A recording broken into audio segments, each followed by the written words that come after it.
கன்னிராசி எடுத்த பாண்டியராஜன் ராசி பூர்த்துக்குள்ள நுழையிறதுக்கு இத்தனை வருஷம் ஆயிருக்கு. ஒரு ராசியான ஊர், சந்தோஷமான மக்கள், எல்லார முகத்துலேயும் கள்ளங்கப்படம் இல்லாமல் ஒரு மகிழ்ச்சி தெரியுது. இப்போல்லாம் பார்த்தாவே யார்கிட்டையும் நல்லா திருத்தி பேச முடியல. அவங்கவுங்க புராணத்தை சொல்ல ஆரம்பித்தாங்க. இங்கே அப்படி இல்லை. வந்திருக்க அத்தனை பேர் முகத்துலேயும் நல்ல சிரிப்பு, ஒரு தமிழில் நம்மளை என்னென்னலாம் சொல்லி சந்தோஷப்படுத்த போகிறாங்கன்ற ஒரு எதிர்பார்ப்பு. ஒரு பெருந்தலைவருடைய பிறந்தநாள் முன்னிட்டு நடக்கிற பட்டிமன்றம். இங்கே வந்திருக்கிறவங்களாம் ஏதோ சாதாரணமான ஆட்கள் நினைக்காதீங்க.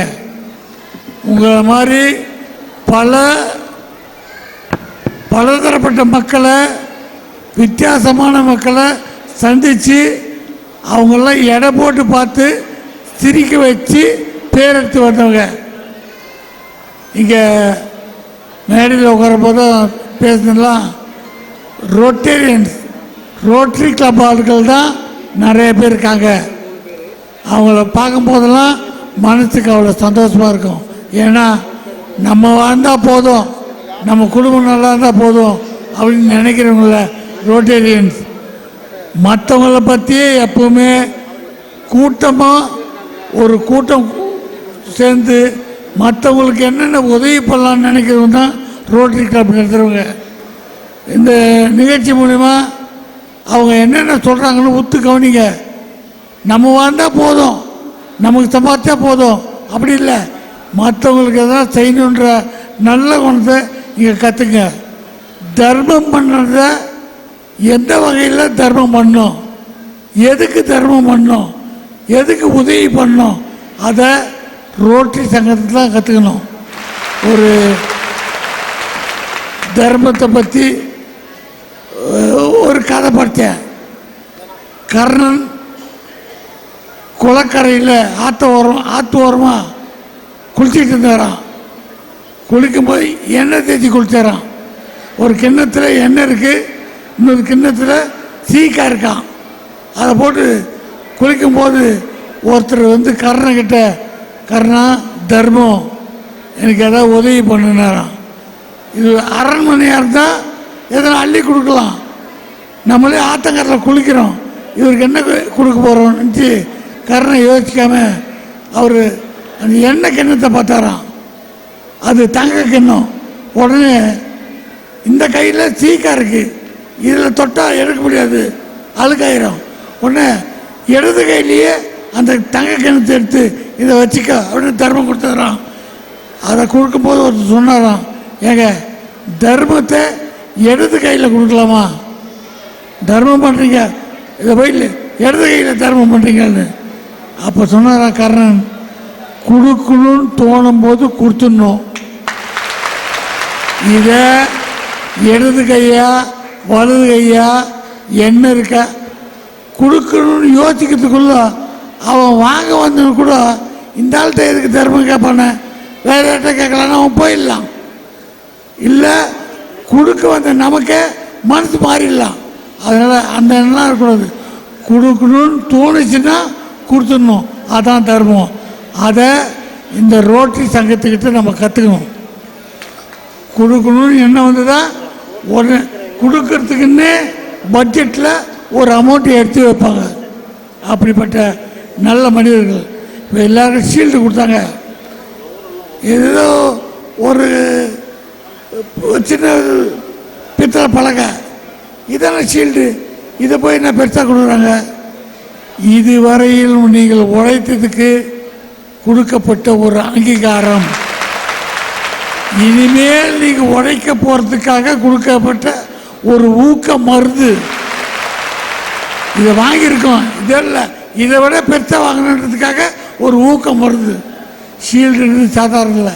இப்போ நீங்கள் போலீஸ், டிராஃபிக் போலீஸ்க்கு ஸ்டாப்புன்னு ஒரு போர்டு வச்சுக்கிறாரு.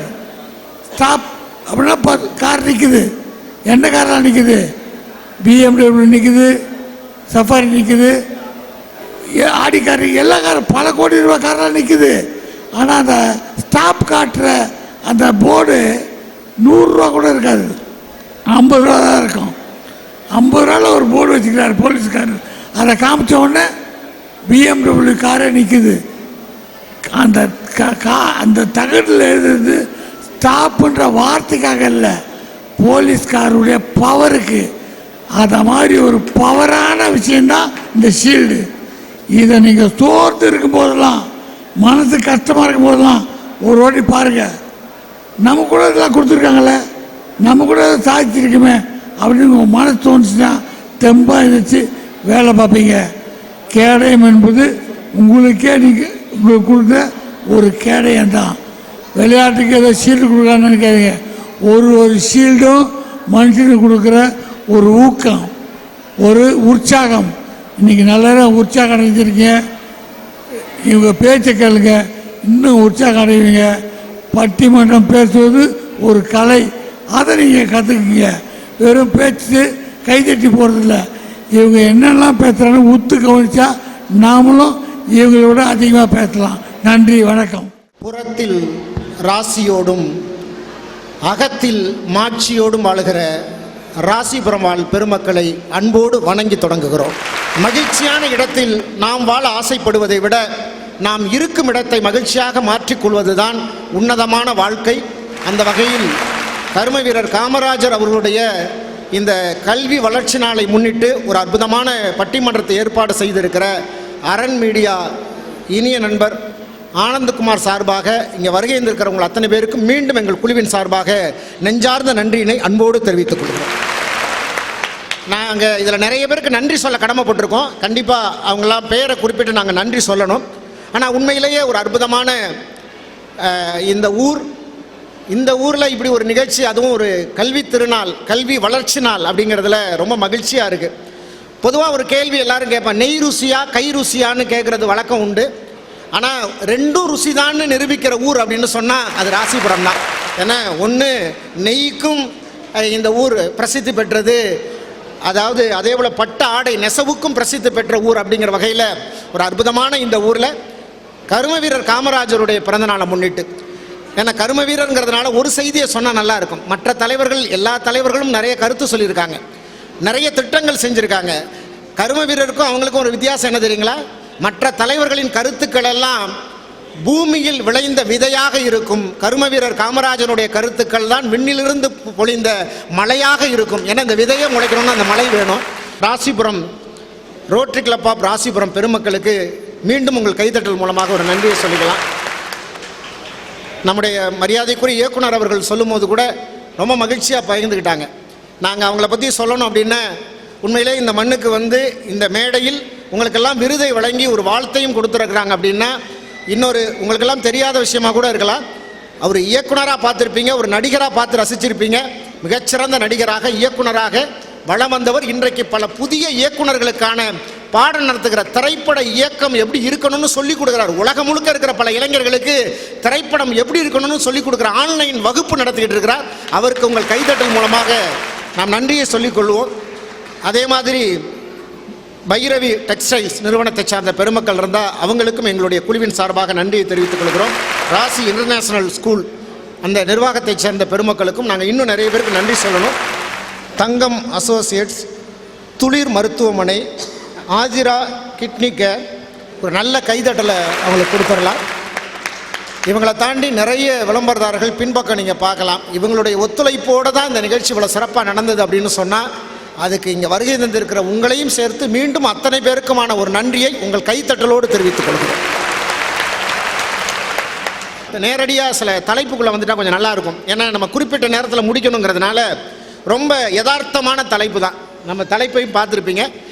வாழ்க்கையில் எது உன்னதமான விஷயம், குடும்பத்துக்காக வாழ்வதா இல்லை சமுதாயத்துக்காக வாழ்வதா அப்படின்னு கொடுத்துருக்கோம். குடும்பத்துக்காக வாழ்கிறது தான் மகிழ்ச்சின்னு சொல்கிறது, உன்னதமான வாழ்க்கைன்னு சொல்கிறதுக்கு இவங்க. சமுதாயத்துக்காக வாழ்வது தான் உன்னதமான வாழ்க்கைன்னு சொல்கிறதுக்கு இந்த 3 பேர். இன்னும் ஒரு வரியில் இன்னும் சுருக்கமாக சொல்லணும்னா, உறவுக்காக வாழ்வது மகிழ்ச்சின்னு இவங்க சொல்கிறாங்க, ஊருக்காக வாழ்வது மகிழ்ச்சின்னு இவங்க சொல்கிறாங்க. அவ்வளோதான். இன்னும் சுருக்கமாக சொல்லணும்னா, குடும்பத்தின் பற்றை பற்றி இவங்க பேச வந்திருக்காங்க, தேசத்தின் பற்றை பற்றி பேசுவதற்காக இவங்க வந்திருக்காங்க. நான் இவங்களை அறிமுகப்படுத்தும் போது நீங்களே ஆச்சரியப்படுவீங்க. அப்படி ரொம்ப பெருமைக்குரிய பேச்சாளர்கள்லாம் இங்கே வந்திருக்காங்க. ஏன்னா இந்த பரபரப்பான உலகத்தில் இன்றைக்கெல்லாம் நேரம் இல்லை சார். ஒரு பெரியவர் சொன்னாருங்க, ஒரு 80 வயசு இருக்கும். என்னை பார்த்து ஒரு வார்த்தை சொன்னார். நம்மலாம் செத்த பிறகு சொர்க்கத்துக்கு போகிறோம் நரகத்துக்கு போகிறோம்னு சொல்கிறாங்கல்ல, அதெல்லாம் பொய்யா. நம்ம செத்த பிறகு நரகத்துக்கு போகிறோம் சொர்க்கத்துக்கு போகிறோங்கிறதெல்லாம் பொய்யா. நம்ம ஏற்கனவே செத்து இப்போ நரகத்துக்கு வந்திருக்கோமா, ஏற்கனவே வாழ்ந்துட்டோமா, இப்போ வந்திருக்கதான் நரகம் அப்படின்னார். அவ்வளவு பரபரப்பான சூழலில் வாழ்ந்துக்கிட்டு இருக்க சூழலில் இப்படி ஒரு யதார்த்தமான தலைப்பில் இன்றைக்கி நாம் பேச வந்திருக்கிறோம். நான் 2 விஷயத்தை சொல்லிட்டு நான் அவங்களை அறிமுகப்படுத்துகிறேன். இந்த பக்கம் உன்னதமான வாழ்க்கை. பொதுவாக இந்த உன்னதங்கிறது என்னங்க, ஒரு உச்சக்கட்ட சந்தோஷமான நிலை அப்படி வச்சுக்கலாமா. ஒரு உச்ச நிலைன்னு சொல்லுவாங்கல்ல, சந்தோஷத்தினுடைய உச்சநிலை, அந்த மகிழ்ச்சியினுடைய உச்சநிலை, அந்த உன்னதமான வாழ்க்கை குடும்பத்துக்காக வாழ்கிறதுல தான் இருக்குன்னு இவங்க 3 பேர். ஒரு மான் என்ன பண்ணுதான், தனக்கு பிறந்த குட்டி பிறந்து 1 மாதம் தாங்க இருக்கும். மான் குட்டி என்ன பண்ணுவான், எப்பவும் என் கூட போட்டிக்கு வா, 2 பேரும் ஓட்டப்பந்தயம் அப்படின்னு தாய்மான் தன்னுடைய குட்டி மானை ஓட்டப்பந்தயத்துக்கு டெய்லி ஓட வைக்குமா. எப்போ பார்த்தாலும் தாய்மான் தான் ஜெயிக்கும். குட்டிமான அழுதுகிட்டே இருக்குமா, எப்போ பார்த்தாலும் நீனே ஜெயிக்கிற, நான் தோற்று போகிறேன் அப்படின்னு குட்டிமான அழுகுமா.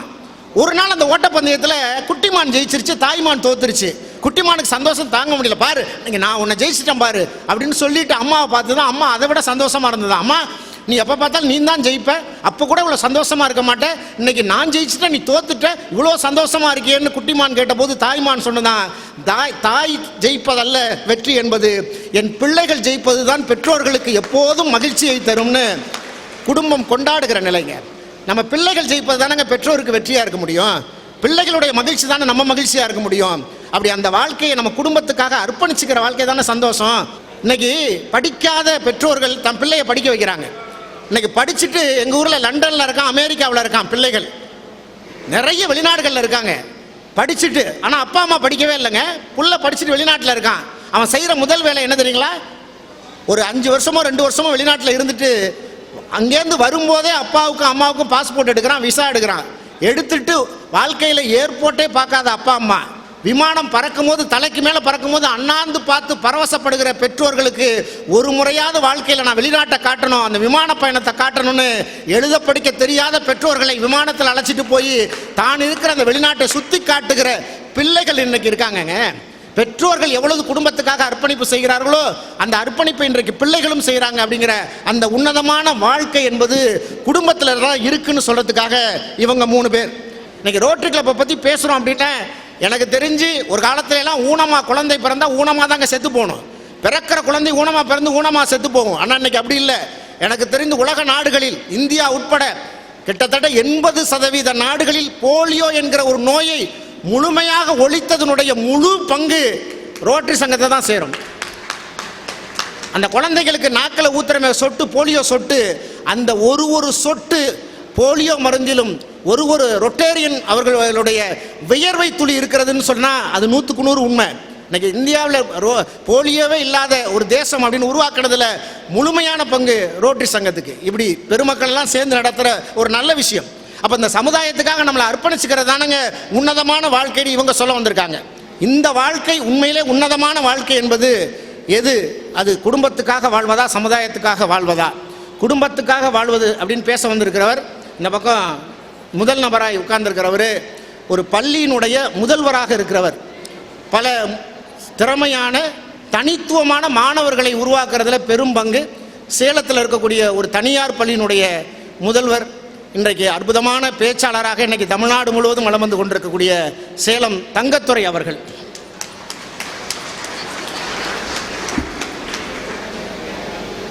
அடுத்ததாக உட்கார்ந்துருக்கவங்க, நான் அவங்கள வெறும் பேச்சாளர் அப்படின்னு அடையாளப்படுத்துறதுல பெருமை இல்லை. அவங்களுடைய சொந்த ஊருன்னு பார்த்தீங்கன்னா புதுக்கோட்டை மாவட்டம். இவங்க இப்போ இருக்கிறது சேலம். அவங்க 2 கிண்ண சாதனை செஞ்சுருக்காங்க. ஆனால் இந்த பெண் செஞ்ச கிண்ண சாதனை என்ன தெரியுங்களா, இது வரைக்கும் யாருமே அதை முறியடிக்கலை. அவங்க என்ன சாதனை பண்ணாங்க அப்படிங்கிறத விட எதுக்காக பண்ணாங்கிறத ரொம்ப முக்கியம். 48 மணி நேரம் நெருப்பு வளையத்துக்குள் நடனம் ஆடினார். 48 மணி நேரம் நெருப்பு வளையத்துக்குள் நடனம்.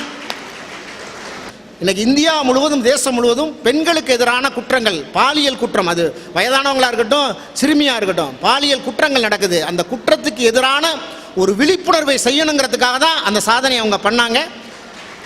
அந்த நிகழ்ச்சி மூலமாக கிடைச்ச வருமானம் இருக்குது பார்த்தீங்களா, ஸ்பான்சர் தொகை, விளம்பர தொகை, அதை கூட அந்த பாலியல் ரீதியாக பாதிக்கப்பட்ட பிள்ளைகளுக்கே போய் அந்த பணத்தை கொடுத்தாங்க.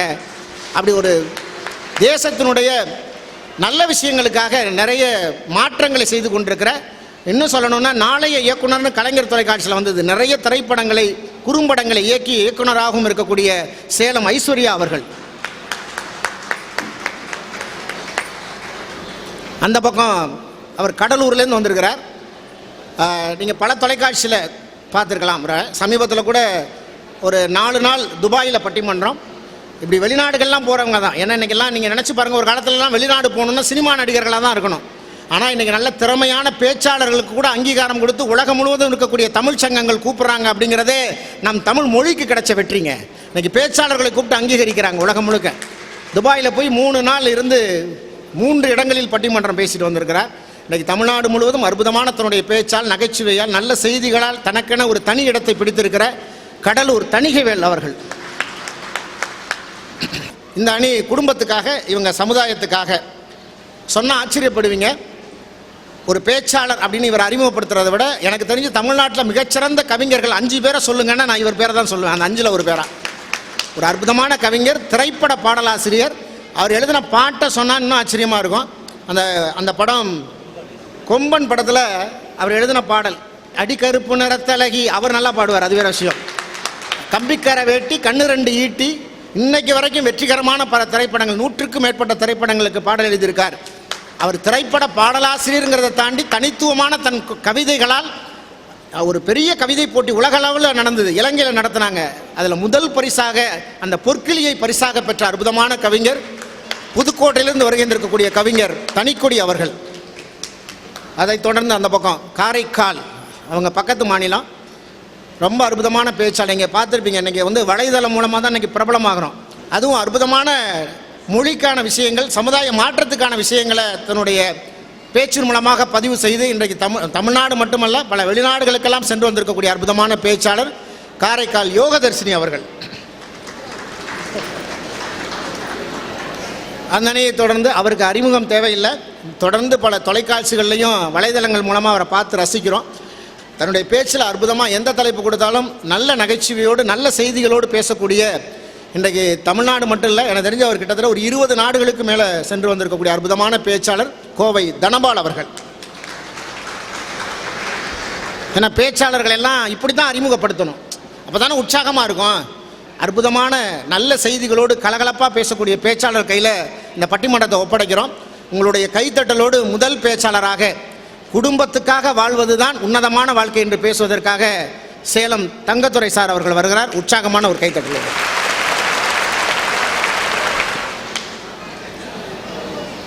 ஐயா, எத்தனையோ ஊருக்கு போகிறோம். காஞ்சிபுரம்னா பட்டு, தூத்துக்குடினா உப்பு, திண்டுக்கல்னா பூட்டு.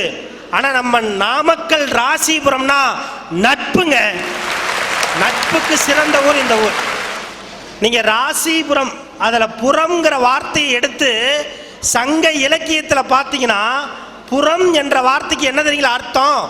வணிகர்கள் வாழக்கூடிய பகுதிக்கு தான் புறம் என்ற வார்த்தை முடியும். பணம் அச்சடிப்பது வேணால் நாசிக்காக இருக்கலாம், ஆனால் அந்த பணம் அதிகமாக புழங்குவது இந்த நாமக்கல், இந்த ராசிபுரம் தான். அதற்கு உங்க கைத்தட்டல் தான் சாட்சி. அதாவது இன்னும் சுருக்கமாக சொல்லணும்னா கல்வியிலும் வணிகத்திலும் சிறந்து விளங்குகிற ஊர். ஆமா, தமிழன் என்று சொல்லடா, தலை நிமிர்ந்து நில்லடான்னு 1000 வருஷங்கள் ஆனாலும் தமிழர்களுக்கே என்ற ஒரு அற்புதமான கவிதையை தந்த நாமக்கல் கவிஞர் பிறந்த ஊர் இந்த மண். ஆக இந்த மண்ணில் எந்த வாழ்க்கை உன்னதமான வாழ்க்கை என்ற அற்புதமான கேள்வியை பெரும் மதிப்பிற்குரிய இவருடைய பேர்ல பாருங்க 2 எழுத்து இருக்குது, 2 வார்த்தை, அண்ணா சிங்காரவேல். 2 பேருமே தமிழகத்தில் மிகப்பெரிய தலைவர்களாக வாழ்ந்த 2 பேரையும் தன்னகத்தே கொண்டுள்ள நடுவர் அவரை உங்கள் கைத்தட்டல் மூலம் வணங்கி நன்றி. காமராஜர் பிறந்த நாளுங்கிறார ஒரே ஒரு வார்த்தையை நான் சொல்றேங்க. கவி பேரரசு வைரமுத்து ஒரு கவிதை சொல்லியிருக்கிறார். அதாவது அந்த கவிதையுடைய 3 வரிகள் என்னன்னா, மனிதனுக்கு 3 பள்ளங்கள். முதல் பள்ளம் மூளை, 2வது பள்ளம் இதயம், 3வது பள்ளம் வயிறு. முதல் பள்ளம் மூளை, மூளையை அறிவால் நிரப்புங்கள். 2வது பள்ளம் இதயம், இதயத்தை அன்பால் நிரப்புங்கள். 3வது பள்ளம் வயிறு, இந்த வயிற்றை உணவால் நிரப்புங்கள். ஆனால் இதில் ஒரு சூட்சுமம் என்ன தெரியுங்களா? இந்த முதல் 2 பள்ளங்கள் நிரம்ப வேண்டும் என்றால் வயிறு என்ற பள்ளம் தான் முதல்ல நிரம்பணும். அந்த வயிறு என்ற பள்ளத்தை நிரப்பியவர் கர்ம வீரர் காமராஜர். மதிய உணவு திட்டத்தை அவர் தான் கொண்டு வந்தார். அந்த கர்ம வீரர் காமராஜர் பிறந்த தினத்தில் ஒரு அற்புதமான, ஏன்னா எந்த வாழ்க்கை உன்னதமானது என்ற ஒரு கேள்வியில் முக்கியமாக நம்ம இந்த இடத்துல சொல்லணும் அப்படின்னா, எல்லாருக்குமே தெரியும் ஒரு கட்டடம் இருக்கிறது என்றால் அந்த கட்டடத்தோட அஸ்திவாரம் என்பது மிக மிக முக்கியம். இந்த சமுதாயம் என்பது வானுயர்ந்த கட்டடம், ஒரு 100 மாடி 80 மாடின்னு வச்சுக்கிட்டா, இந்த அஸ்திவாரம் என்பது குடும்பங்கள். இந்த குடும்பங்கள் சரியாக இருந்தால்தான் எவ்வளவு பெரிய கட்டடமும் உறுதியாக நிற்கும். இதுதான் என்னுடைய கருத்து. நான் ஒரே ஒரு விஷயம் சொல்றேங்க. அதாவது இன்னைக்கு சமுதாயத்திற்கு வாழ்வது அப்படின்னு அந்த அணி வந்திருக்கிறாங்க. ஒரு பெரியவரை பார்த்து ஒரு கேள்வி கேட்டையா, பையனை படிக்க வச்சிங்களே இப்ப என்ன பண்றாருன்னு கேட்டேன். தம்பி, என் பையன் தான் மெட்ராஸ்லயே ஹைகோர்ட்லயே பெரிய வக்கீல். அப்ப கேட்ட அடுத்த வார்த்தை, இப்ப என்ன பண்றாருன்னு, முதல் கேஸே என் மேலதான் போட்டிருக்கிறான், சொத்தை பிரிக்க சொல்லி. அதுதான் இதுதான் இது. இந்த சமூகத்திற்கு போய் நான் சேவை செய்யறேன்ட்டு பெத்த அப்பாவை நாம நடுத்தரவில் நிறுத்துறது தான் இன்றைய வாழ்க்கையோட குறிக்கோள். இது கூட பரவாயில்லங்க. அன்னைக்கு ஒருத்தர் மேடையில பேசுறாரு, தாய் தான் இந்த உலகத்தில் சிறந்தவள், தாயை தவிர ஒரு தெய்வம் இல்லை அப்படின்னு பேசும்போது கீழே உட்காந்துட்டு 2 அம்மா ஆச்சரியமா பார்த்துட்டு அதுல ஒரு அம்மா சொல்லுது, இந்த மாதிரி ஒரு பையன்லாம் என் வயிற்றுல பிறந்திருக்கணும் அப்படின்னு. அதுக்கு பக்கத்துல இருக்கிற அம்மா சொன்னிச்சு, என்ன தெரியுங்களா, இவன் தான் என் வயிற்றுல பிறந்தவன், என்ன நடுத்தரவில் நிறுத்திட்டு இப்படி மேடையில பேசிட்டு இருக்கிறான். சும்மா ஊருக்காக பேசுறது. ஊருக்காக பேசுறதை விட்டுட்டு முதல்ல நம்ம குடும்பத்தை பார்க்கணுங்க. இப்ப நடுவர் சொன்னாரு, சமூக சேவை செய்வதை நான் மறுக்கல. ஒரு காலத்துல சமூக சேவை செஞ்சாங்க. அதுக்கு என்ன காரணம் தெரியுங்களா, இப்ப நாங்கெல்லாம் பள்ளிக்கூடம் போகும்போது அதிகபட்சம் என்ன தெரியுமா கொண்டுட்டு போவோம், ஒரு மஞ்ச பையி, ஒரு ஸ்லேட்டு. அம்மா பள்ளிக்கூடம் போயிட்டு வரேன் அப்படின்னா எங்க அம்மா என்ன தெரியுமா கேட்கும், டேய் தட்டை மறக்காம எடுத்துக்கிட்டியான்னு கேட்கும். அவ்வளவுதான். பள்ளிக்கூடம் போவோம், எந்த செலவும் கிடையாது. வகை வகையான துணி எடுக்கணும், விதவிதமான கார்ல போகணும். இன்னைக்கு ஒருத்தன் ஒரு குடும்பம் நடத்தணும்னா, நான் சின்ன பையனா இருக்கும்போது எங்க ஊரோட மொத்த செலவு இருந்தாதான் ஒரு குடும்பமே நடக்கும். அப்புறம் எப்படி நாங்க சமூக சேவை செய்வதுன்னு இன்னைக்கு இந்த மாதிரி வாழ்க்கை மாறிடுச்சு. நீங்க சொன்னீங்க பாதி வாழ்க்கை லோனுல, மீதி வாழ்க்கை போனல. இங்க பாருங்க, தாய்மார்கள்லாம் வந்திருக்கிறாங்க. உண்மையாலும் நம்ம எவ்வளவோ ஊருக்கு பட்டிமன்றம் பேச போயிருக்கிறோம். இந்த மாதிரி தாய் குலங்கள் நிரம்ப வந்தது இந்த பட்டிமன்றம் தான். அதுக்கே ஒரு அற்புதமான கைத்தட்டல கொடுக்கலாம்.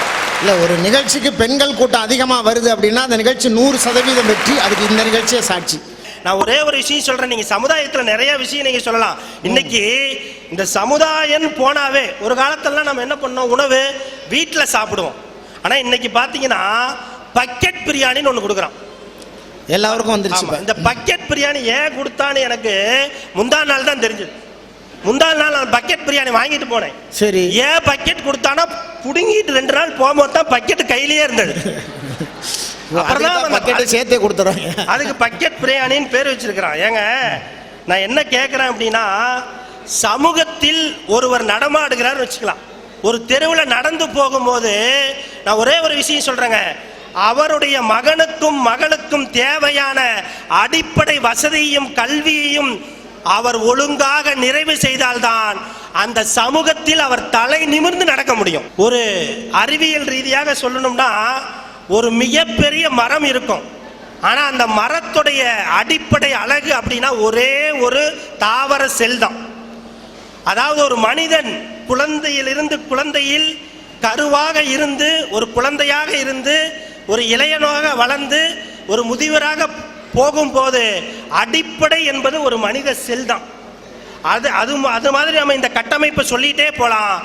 அது மாதிரி இந்த உலகத்தில், இந்த இந்தியாவில், இந்த குறிப்பாக இந்த தமிழ்நாட்டில் குடும்பம் என்பதுதான் சமுதாயத்தின் அடிப்படை கட்டமைப்பு. ஒரு மனிதனுக்கு மகிழ்ச்சிங்கிறது குடும்பத்தில் தான் இருக்கும். அதாவது பார்த்தீங்கன்னா, ஒரு கணவன் திருமணம் ஆனதுக்கு அப்புறம் ஒரு திரைப்படத்தில் ஒரு பாட்டு வரும், அதாவது திருமணம் ஆனதுக்கு அப்புறம் என்னுடைய வாழ்க்கை எப்படி இருந்ததுன்னு.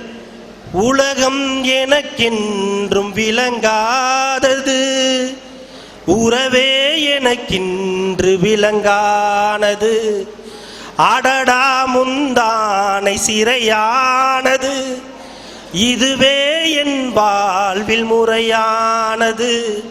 பாறை ஒன்றின் மேலே ஒரு பூவாய் முளைத்தாயே, உறவுக்கு உயிர் தந்தாயே. நானே எனக்கு நண்பன் இல்லையே, உன்னால் ஒரு சொந்தம் வந்ததே. என்னை தானே தஞ்சம் என்று நம்பி வந்தாய் மானே. உயிர் பூவெடுத்து ஒரு மாலையிடு, விழி நீர் தெளித்து ஒரு கோலமிடு என்று உங்களை நம்பி வந்த குடும்பத்தை நீங்கள் காப்பாற்றினால்தான் இந்த நாடு வளரும் என்று கூறி விடைபெறுகிறேன். நன்றி, வணக்கம். ஒரு மிகப்பெரிய ஒரு கோடீஸ்வரர் ஒரு காரில் போயிருக்காரு.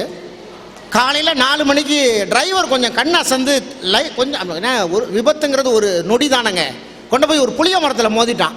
அவர் மிகப்பெரிய கோடீஸ்வரர், நல்ல உடம்புல காயம் அடிபட்டுருச்சு. அடிபட்டும் போது அவர் ஹாஸ்பிட்டல் கூட்டு போகும்போதே சொன்னார், எனக்கு ரொம்ப அரிய வகை ரத்தம், எனக்கு யார் ரத்தம் கொடுக்குறாங்களோ அவங்களுக்கு 2 லட்ச ரூபா தர்றேன் அப்படின்னு மயங்கிட்டார். அவர் ஆஸ்பத்திரிக்கு போய் சேர்த்தாங்க. எல்லா வாட்ஸ்அப்ல எல்லாம் செய்தி வந்தது, இந்த மாதிரி ஒரு முக்கியமான பெரிய மனிதர், பெரிய கோடீஸ்வரர், அவருக்கு இந்த அரிய வகை ரத்தம் தேவைப்படுது, யார் ரத்தம் கொடுக்குறாங்களோ அவங்களுக்கு 2 லட்சம் ரூபாய் அப்படின்னு இந்த செய்தியை எல்லாம் குறுந்தகவலாக போகுது. வாட்ஸ்அப் மூலமாக எல்லாம் செய்தி போனோன்னே அதை முதல்ல ஒருத்தன் பார்க்குறான், படு கெஞ்சன், எச்சு கையால் கூட காக்கா ஓட்ட மாட்டான், படு கெஞ்சன், அடுத்தவங்களுக்கு எதையும் கொடுக்க மாட்டான். அப்படி ஒருத்தன், நமக்கு இந்த ரத்தம் இருக்கு, கொடுத்தா 2 லட்சம் ரூபா. உடனே ஆட்டோ பிடிச்சான், ஆஸ்பத்திரிக்கு போனால் ரத்தம் கொடுத்துட்டான். கொடுத்துட்டு வீட்டுக்கு வந்துட்டான். அவரும் நல்லபடியாக பொழைச்சிட்டாரு. 1 மாதம் கழிச்சு வீட்டுக்கு வந்தார். இவன் வீட்டில் உட்காந்துட்டு எப்படா நமக்கு ஃபோன் வரும், 2 லட்ச ரூபா இல்லை, எப்படா ஃபோன் வரும்னு காத்துக்கிட்டு இருந்தான். அதே மாதிரி ஒரு நாள் ஃபோன் வந்தது, அழைக்கிறார், உங்களை கூப்பிட்றாரு.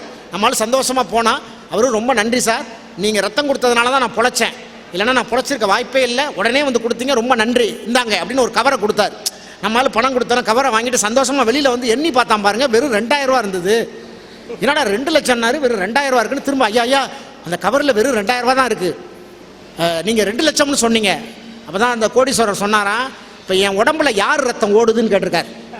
அவன் கெஞ்சல்ல, எப்போ ஓரத்தை என் உடம்புக்கு வந்துச்சோ என் குணம் மாறிடுச்சு, என் மனம் மாறிடுச்சுன்னு இருக்கார். இந்த சேர்க்கை ரொம்ப முக்கியங்க, யாரோட நம்ம சேர்றோங்கிறது ரொம்ப முக்கியம். இன்னைக்கு வெளியில் போன பிறகு தானே நம்மளால எல்லா தப்பான விஷயத்தையும் கற்றுக்கிறான். நீங்கள் வீட்டில் எந்த குடும்பமாவது குடிக்கிறதுக்கு சொல்லிக் கொடுக்குமா? அப்பா உட்காந்து சொல்லிக் கொடுப்பாரா இப்படி தான் சிகரெட் அடிக்கணும் அப்படி? எந்த குடும்பமாவது கெட்டதை சொல்லிக் கொடுக்குமா? வெளியில் போனோன்னே நம்மளால் அத்தனையும் கற்றுக்கிறான். மோசமான விஷயங்களை சொல்லிக் கொடுக்கறது சமூகமாக தான் இருக்குது, குடும்பம் அப்படி இல்லை. நல்ல செய்திகளை சொல்லி வளர்ப்பது குடும்பம் அப்படின்னார். நீங்கள் முதல்ல நிலாவில் கால் வச்சது ஆம்ஸ்ட்ராங்குங்க, உலகமே சந்தோஷப்பட்டது. ஐயோ, நிலாவில் போய் எத்தனை லட்சம் கிலோமீட்டர் அங்கே போய் ஒரு மனுஷன் காலை வச்சிருக்கான்னு உலகமே சந்தோஷப்பட்டது. நேராக ஒரு நிருபர் ஓடி போய், எப்பவும் நம்ம ஆள் தான் போய் நிற்பான எல்லா இடத்துலையும், போய் ஆம்ஸ்ட்ராங் அம்மா கிட்ட போய், அம்மா உங்கள் பையன் நிலாவில் கால் வச்சுட்டான், உலகமே சந்தோஷப்படுது அப்படின்னோடனே அந்த அம்மா சொல்லியிருக்கு, என் பையன் நிலாவில் கால் வச்சுட்டான்னு நீங்கள்லாம் சந்தோஷப்படுறீங்க, அவன் நல்லபடியாக திரும்பி எப்போ பூமியில் கால் வைப்பானோ அதுதான் எனக்கு சந்தோஷமான நாள் அப்படின்னதான். அதானங்க தாய், நிலவில் கால் வைக்கிறதுல சந்தோஷம், அது சந்தோஷம்தான். திரும்ப அவன் நல்லபடியாக பூமியில் கால் வைக்கணும்ல, அந்த அந்த உன்னதமான உறவுக்கு கொடுக்குற முக்கியத்துவம் தான் வாழ்க்கையில் நம்மளை சிறப்பாக கொண்டு சேர்க்குன்னு சொல்லி முடிச்சிருக்கிறார். அதுக்கு பதில் சொல்வதற்காக திரைப்பட பாடலாசிரியர் கவிஞர் தனிக்கொடி அவர்கள் நல்ல ஒரு உற்சாகமான கைத்தறல் கொடுங்க. மொட்டை விழுந்து பூவெடிக்க, மொய்வண்டு தேன் குடிக்க, சிட்டசைந்து பண்ணெடுக்க, செங்கமலம் கண்ணடிக்க, பட்டவனம் பால் வடிக்க, பச்சை மயில் தான் நடிக்க, ஒட்டுமன பொதிகையிலே ஊனெடுத்து உயிர் வளர்த்து, கற்றுணர்ந்த பாவலரின் கைகளிலே விளையாடி, முற்றுணர்ந்த ஞானியர்தம் மூச்சாகி பேச்சாகி, குற்றவர வெற்றி கண்ட எம் கொற்றவர்க்கு பின் எம்மை பற்றி வரும் பூந்தமிழே உன் பாதத்தை வணங்குகிறேன். என்ன சந்தோஷம்னா இந்த கவிதை எழுதுனது இவர் தான். நடுவர் அவர்களே ஒரு கேட்கிறேன், எழுத்தாப்புல வந்து பேசிட்டு போனா சகோதரர், அவர் இந்த பட்டிமன்ற எந்த விழாவுக்காக பேசினாருங்கிறத மறந்துட்டு பேசிட்டாரு நினைக்கிறேன். ஏன் நீங்க சொல்லுங்க, இந்த பட்டிமன்றம் யாருக்காண்டி நடத்துறோம்? காமராஜருடைய காமராஜர் பிறந்தநாள். உலகத்திலேயே கல்யாணம் பண்ணாம குடும்பத்தை விருதை வைத்த முதல் தமிழன் வந்து காமராஜர் தான். அவருடைய விழாவில் வந்து குடும்பத்தை தான் சொல்றது பேசுறது உங்களுக்கு எப்படிங்க மனசாட்சி? இப்ப என்ன கல்யாணம் பண்றதே பிரச்சனைங்கிறீங்களா? கல்யாணமே பண்ண வேண்டான்ட்டாரு. இது வந்து வெறும் வார்த்தைக்காக சொல்லவில்லை நண்பர்களே. ஏன்னா அவர் வாழ்க்கையை அதன் போல வாழ்ந்தவர். அவர் மக்களுக்காக வாழ்ந்து முதல்வராகவும் ஆயிட்டாரு. முதல்வர் ஆன பொழுது அவரிடத்துல வீட்டுக்கென்று தனி காவல் வசதி வந்தது. போலீஸ் வரும்ல, தனிப்படை காவல் வந்த போது என்ன தெரியல சொன்னார், எதுக்கே அதெல்லாம் கேட்டாரு. இல்லை, இந்த நாட்டினுடைய முதல்வரை பாதுகாக்க வேண்டியது எங்கள் கடமை அப்படின்னு சொல்லப்ப, என் நாட்டில் காவலர்கள் பாதுகாக்கிற நிலைமைக்கு நான் இருக்கக்கூடாது, மக்கள் பாதுகாக்கிற நிலைமையில் தான் காமராஜர் இருப்பான் என்று சொல்லி காவலர்களே வேண்டாம் என்று சொன்னவர். உண்மையா இல்லையா? அதுக்கு அடுத்து இன்னொன்னு என்ன தெரியுங்களா, தண்ணி வச்சு வசதி வருது. சிஎம் வீட்டில்னா தண்ணி தினம் வந்துகிட்டு இருக்கணும். அப்ப கேட்டப்ப என்ன தெரியுங்களா சொன்னாரு, இந்த தண்ணீர் வசதி என் பொதுமக்கள் அனைவருக்கும் சென்றடைந்து விட்டு என் வீட்டுக்கு வந்து போடுங்கிறேன் என்று சொன்ன மாபெரும் தலைவர் காமராஜர். அதையும் தாண்டி இன்னொன்னு சொல்ற கடைசியா, அவங்க அம்மா பல மாதங்களாக காமராஜரை பார்க்கவே முடியலன்னு சிவகாமி அம்மா என்ன பண்ணாங்கன்னா, காமராஜர் பார்க்க போறாங்க. அப்ப என் தாயை இங்க வர சொல்லாதீங்க, போ சொல்லுங்கன்னு. என்னங்க அம்மா பார்க்க முடியல, ஒரு வருஷம் ஆச்சு, இப்ப பார்க்க வர்றாங்க, ஏன் பார்க்க விடனா? இல்லை இல்லை, நான் என் தாயை பார்த்தால் அன்பு பாசம் பெருகிவிடும், நெருங்கி விடுவேன். நான் இந்த மக்கள் மன்றத்தில் மக்கள் மீது பாசமாக இருக்கிற வரைக்கும் என் தாய் எனக்கு தேவையில்லை என்று சொன்ன ஒரே தலைவர் காமராஜர். அவருடைய தினத்தில் வந்து சமூகத்துக்காக பாடுபட்ட தலைவர் தினத்தில் சமூகத்துக்கு எதிராக பேசுவது என்பது இந்த தலைப்புக்கே முரண்பட இல்லையா? அதாவது இங்கே பெண்கள் அதிகமாக கூடியிருக்கிறதுனால் ஒரு தகவல் சொல்றேன், ஆசிரியர்கள் இருக்கிறதுனால ஒரு தகவல் சொல்றேன். அவ்வை ஒன்று சொன்னா, கற்கை நன்றே கற்கை நன்றே பிச்சை புகனும் கற்கை நன்றே. பிச்சை எடுத்தாவது படிச்சு நல்லா முன்னேறுங்கன்னு அவ்வை சொன்னா. ஆனா காமராஜர் என்ன தெரியுங்களா செஞ்சாரு, பட்ஜெட்ல கல்விக்காக நிதி அவ்வளவு ஒதுக்க முடியலன்னு சொன்ன போது, நான் என் மக்களிடம் சென்று பிச்சை எடுக்கிறேன், நான் பிச்சை எடுத்து என் சமூகத்தை படிக்க வைப்பேன் என்று சொன்னவர் காமராஜர். உண்மையா இல்லையாங்க? தான் பிச்சை எடுக்கிறது சொன்னார், என் பிள்ளைக்கு படிக்கணும்னு. அப்படிப்பட்ட கர்ம வீரர் அவர் தினத்தில் இப்படி பேசிவிடக் கூடாது என்பதை எதிரணிக்கு பணிவோடு கேட்டுக்கொள்கிறேன். குடும்பம் என்றால் இன்றைக்கு சீரியஸான வாழ்க்கையில் அல்ல, சீரியலான வாழ்க்கையில் தான் இன்றைக்கு குடும்பம் ஓடிக்கொண்டிருக்கிறது. தயவு செய்து யோசியுங்கள். குடும்பம் நடத்துவது என்பது, ஒரு குடும்பம் நடந்தது எப்படிங்கிற, இளையாங்குடியில் ஒரு பையன் தன் குடும்ப தகராறுனால அந்த ஃபேமிலியை சொத்தை இழந்துட்டு எங்கேயாவது போய் பொழைச்சுக்கலாம். இது நடந்த சம்பவம். நான் ரொம்ப சொல்ல, உங்களுக்கும் தெரியும். ஒரு 5 ஆண்டுகளுக்கு இது நடந்தது, 15-20 ஆண்டுகளுக்கு முன்பு. ஆனால் ஒரு 5 ஆண்டுகளுக்கு முன்பு தன் குடும்பத்தில் நடந்ததை ஒரு விஞ்ஞானி சொல்றாரு. இளையாங்குடி பக்கத்திலிருந்து நாங்கள் போயிட்டோம். போய்கிற போது எங்களுக்கு சாப்பாட்டுக்கு வழி இல்லை. ஒரு இடத்துல போய் இருந்தோம், இருக்கிற நகை நட்டெல்லாம் வச்சு சாப்பிட்டோம். எங்க அப்பா என்ன பண்ணாரு, நகையெல்லாம் முடிஞ்சிருச்சு, வீட்டுக்கு வாடகை கொடுக்கணும், பசி அதிகமாகுதே, குழந்தைகளை இப்படி விட்டுறக்கூடாது அப்படின்னு சொல்லிட்டு அவர் வேலைக்கு போயிருக்கிறாரு. வேலைக்கு போயிட்டு வந்து சம்பளம் கொடுத்து, நீ பள்ளிக்கூடத்துக்கு போப்பா, பள்ளிக்கூடத்தில் சேரு, உனக்கு ஒரு வேளை சோறு நிச்சயம், ஒரு வேளை சோறு நிச்சயம். சரி, நான் போயிட்டான். நைட்டுக்கு சோத்துக்கு அப்பா சம்பாரிச்சிட்டாரு, பகல் சோறு பள்ளிக்கூடத்தில் கிடைக்குது. ஒரு நாள் பசங்களோடு அவர் போய்கிட்டு இருக்கிறப்போ, ட்ரைனேஜ் கிளீன் பண்ணிக்கிட்டு இருக்கிற ஒரு ஆளுகளில் பார்க்குறப்போ, தன் அப்பாவை போல் ஒரு ஆளை பார்க்கிறான் அவன். நம்ம அப்பாவை தான் இருக்கோம், இருக்காதே அப்படிங்கிறப்போ பக்கத்தில் உள்ள ஒருத்த பார்த்துட்டே, அங்கே பாடுறா உங்கள் அப்பா வந்து அங்கே சாக்கடை அள்ளிக்கிட்டு இருக்கிறாரா, மலம் அள்ளிக்கிட்டு இருக்கிறாருண்ணா. அப்போ இவர் வீட்டுக்கு போயிட்டான், ஒன்றுமே சொல்லாமல். அப்பா அங்கேருந்து வரும்போது, அப்பா உங்கள் மேலேருந்து நாற்று அடிக்குதுப்பாண்ணா. ஏண்டா? இந்த சோறு வேண்டாம்ப்பா, நீங்கள் சாக்கடை அள்ளினதையும் மலம் வாரியிலே போனதை அள்ளுவதையும் நான் பார்த்தேன்ப்பா அப்படிங்கும்போது, டேய் அங்கே போனதுனால தாண்டா உங்களுக்கு இன்னொரு வேளை சோறு கிடைத்தது என்று தந்தை சொல்லும்போது அவன் அழுதான். படித்தான். படித்து இன்றைக்கு தமிழ்நாட்டினுடைய ரோபோ விஞ்ஞானத்தின் சிஏயினுடைய தலைவராக இருக்கிறான் என்றால் அதற்கு காரணம் என் தந்தையை போல் யாரும் இருந்துவிடக்கூடாது. என் தந்தை மலம் அள்ளுகிறார் என்றால் அதை மனிதர்களே மலம் அள்ளக்கூடாது என்ற சமூக சிந்தனை எங்கிருந்து வந்தது அவனுக்கு? தயவுசெய்து யோசிங்க. அந்த சமூக சிந்தனை, தன் குடும்பத்தில் உழைக்கிறவன் இழி செயல் செய்யக்கூடாது, இந்த இழி தொழில் செய்யக்கூடாது என்று குடும்பத்தில் கற்றுக்கொண்டான். அதை போல பல்லாயிரம் தகப்பன்கள் இந்த வேலை செய்யக்கூடாது என்று சமூகத்திற்கு உதவிக்கிறான். இதுதானே வாழ்க்கை. சமூகத்திற்கான வாழ்கிற வாழ்க்கை உன்னதமான வாழ்க்கை. கண்ணதாசன் தானே சொன்னாரு, ஊருக்கென்று வாழ்ந்த உள்ளம் சிலைகளாகலாம், உறவுக்கென்று வளர்ந்த உள்ளம் மலர்களாகலாம், யாருக்கென்று வாழ்ந்த போதும் தலைவனாகலாம், மனம் மனம் அது கோயிலாகலாம், மனிதன் என்பவன் தெய்வமாகலாம், வாரி வாரி வழங்கும் போது வள்ளலாகலாம், வாளை போல தன்னை தந்து தியாகியாகலாம், உருகி ஓடும் எழுகை போல ஒளியும் வீசலாம், மனிதன் என்பவன் தெய்வமாகலாம் தெய்வமாகலாம். ஒரே செய்தியோட முடிச்சிடணுமா? நடுவர் சொன்னதுக்காக ஒரே ஒரு விஷயத்தை மட்டும் சொல்லி நிறைவு செய்கிறேன். ஏன்னா அவர் பேர் சிங்கால வீரருங்கிறதுனால அதிலிருந்து நான் சொல்றேன். புது உடைமை இயக்கத்தின் மாபெரும் தலைவர் ஜீவானந்தம். அவரு தமிழ்நாட்டில் நிறைய ஆசிரமங்கள் நடத்துறத பார்த்துட்டு ஆசிரமங்களில் சாதிய பாகுபாடு இருக்குங்கிறதுக்காண்டி அவரே சிராவையல்ல ஒரு ஆசிரமம் தொடர்னார், காந்தி ஆசிரமம். அந்த காந்தி ஆசிரமத்தை பார்ப்பதற்கு காந்தியே வந்தார் என்பது வரலாற்றில் மிகப்பெரிய முக்கியமானது. வந்தாரு. அப்ப கேட்கிறப்ப, சரி இவ்வளவு ஆசிரமம் நடத்திருக்கிறே, உங்கள்கிட்ட எவ்வளவு சொத்துன்னாரு. அதுக்கு ஜீவானந்தம் அவர்கள் சொன்ன சொத்து, இந்தியா என் சொத்து, இந்திய மக்கள் தான் என் செல்வம் என்று சொன்னார் ஜீவானந்தம். ஆனால் அதற்கு காந்தி சொன்ன பதில்தான் மிக மிக முக்கியமானது. இல்லை இல்லை ஜீவானந்தம் அவர்களே, இந்தியாவிற்கே சொத்து இந்த ஜீவானந்தம் தான் என்று காந்தி சொன்னார். இது வரலாறு இல்லையா? எனவே தன் துன்பத்தை தள்ளி தன் பெண்டு தன் பிள்ளை வீடு சோறு சம்பாத்தியம் இவை உண்டு என்போன் உள்ளம் சின்னதொரு கடுகு போன்ற உள்ளம் கொன்றோம், திருவார்க்கும் பயனற்ற சிறிய வீணன் கண்ணலடா என் சிற்றூர் என்போன் உள்ளம் கடுகுக்கு நேர் மூத்த துவரை உள்ளம்.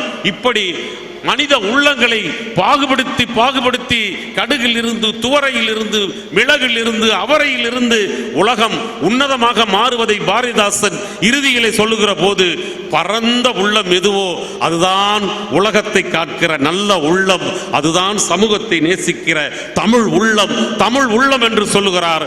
அந்த உள்ளத்தின் அடிப்படையில் நீங்கள் தீர்ப்பு சொல்ல வேண்டும். சமூகத்திற்கு வாழ்வதே உன்னதமான வாழ்க்கை, உன்னதமான வாழ்க்கை என்று கூறி, குடும்பத்திற்கு வாழ்வது சுயநலம், பொதுநலம் என்பதே உன்னதம் உன்னதம். நன்றி, வணக்கம். பொதுவாக குடும்பங்களில் எத்தனை பேர் நல்ல விஷயத்தை சொல்லிக் கொடுக்குறாங்க, ஆனால் சமூகத்தில் அப்படி இல்லை. 2 உதாரணம் சொன்னால் கரெக்டாக இருக்கும். சின்னது தான். கேரளாவில் ஒரு வகுப்பறைங்க, 4ஆம் வகுப்பு வகுப்பறை. ஒரு டீச்சரு ஒரு பையன் கொண்டு வந்த ஒரு முக்கியமான பொருளை இன்னொருத்தன் திருடிட்டான். அந்த டீச்சர் கேட்குறாங்க, யார் மொத்தமே வகுப்பில் 38 பேர் தானே இருக்கீங்க, யார் திருடுனது அப்படின்னு கேட்டு பார்க்குறாங்க. நீங்களா ஒத்துக்குங்கிறாங்க. எந்த பசங்களும் ஒத்துக்க மாட்டான், நான் தான் திருடுறேன்னு சொல்லலை. வகுப்பில் இருக்கிறது 38 பேர். அந்த டீச்சர் திரும்ப திரும்ப கேட்குறாங்க, ரைட், நீங்கள் ஒத்துக்கிற வரைக்கும் நான் ஒரு தண்டனை எனக்கே கொடுத்துக்கிறேன்னு அங்கேருந்த பெரம்பு எடுத்து அந்த அம்மா அந்த டீச்சர் தனக்குத்தானே தண்டனை, யாருன்னு ஒத்துக்கிற வரைக்கும் அடிச்சுக்குவேன்னு சொல்லி தனக்குத்தானே தண்டனை கொடுத்துக்கிட்டாங்கங்க. அவங்க 10வது அடி அடிக்க போது ஒருத்தன் அழுதுகிட்டே இருந்துச்சுன்னா, டீச்சர் நான் தான் திருடுனேன் அப்படின்னு ஒத்துக்கிட்டோன்னா அவனுக்கு பல விஷயங்களை அறிவுரையை சொன்னாங்க. சொல்லிட்டு வெளியில் வந்தோடனே இன்னொரு டீச்சர் கேட்டாங்க, என்னங்க வித்தியாசமாக இருக்குது, யாருன்னு எல்லாரும் பையன் எடுத்து பார்த்தா தெரிஞ்சிட போகுது யார் திருடுனான்னு, நீங்கள் ஏன் உங்களுக்கு தண்டனை கொடுக்குறீங்கன்னு கேட்டபோது அந்த கேரளாவில் 4ஆம் வகுப்பு டீச்சர் பேர் மீனாட்சி குட்டின்னு பேருங்க. அவங்க என்ன தெரியுமா சொன்னாங்க, நானே அவனை தேடி கண்டுபிடிச்சி நான் கண்டுபிடிச்சிருந்தா அவனுக்கு ஒரு குற்ற உணர்வு வந்திருக்கும். அந்த குற்ற உணர்வுங்கிறது 2 நாளில் கூட போயிருக்கும். அந்த தப்பை மறுபடியும் கூட செய்வான். நான் எப்போ அவன் தவறுக்கு நான் எனக்கு தண்டனை கொடுத்துக்கிட்டனோ இனி வாழ்நாள் முழுவதும் அந்த தவறை அவன் செய்ய மாட்டான்னு சொன்னது சமூகம். ஒரு ஆசிரியருங்க. ஆனால் நம்ம வீட்டில் அப்படியே சொல்லி கொடுக்குறாங்க. பையனுக்கு எல்லாத்தையும் எடுத்து கொடுத்து ஸ்கூலுக்கு போகும்போது, அவங்க கூட படிக்கிறான்ல இவனு 4வது தான், அவங்க கூட படிக்கிறான்ல ரமேஷ், அவங்க கூட சேராத, யார் அம்மா. பையன் அம்மா பார்த்து கேட்குறான், ஏன் அப்படிங்கிறான், மோசமான பையன் அவங்க கூட சேராத. அதுக்கு பையன் 4வது படிக்கிற பையன் அம்மா பார்த்து கேட்குறான், அம்மா அந்த ரமேஷ் மோசமானவன் அவங்க கூட சேராதன்னு சொல்கிறீல்ல, நான் நல்ல பையன் தானே, என் கூட அவன் சேர்ந்தா அவன் நல்லவனா மாற மாட்டான்னு நீ அவன் நம்ப மாட்டான்னு கேட்குறாங்க.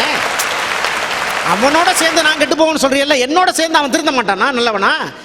4வது கேட்குறான். சொல்லிக் கொடுக்குறது புத்தி அப்படியா சொல்லிக் கொடுக்குறது? குடும்பம் அப்படி தான் இருக்குது. இந்த சூழலில் இன்னைக்கு உண்மையிலேயே சமூக சூழல் தான் சிறப்புன்னு சொல்லி முடிச்சிருக்கார். அதுக்கு பதில் சொல்லணும். உடனடியாக உங்கள் கைத்தட்டலோடு கடலூர் தணிகைவேல் அவர்கள் நல்ல உற்சாகமான கைத்தட்டல். கர்ம வீரர் காமராஜர் அவர்கள் இந்த சமுதாயத்திற்காக தன்னுடைய வாழ்க்கையை அர்ப்பணித்து 1954 63 வரை முதலமைச்சராக இருந்து உன்னதமான வாழ்க்கையை வாழ்ந்தார் அப்படின்னு அண்ணன் தனிக்கொடி அவர்கள் சொல்லிட்டு போயிருக்கிறாரு. அப்படிப்பட்ட காமராஜருக்கு இந்த சமுதாயம் கொடுத்த பரிசு 1967 தோல்வி.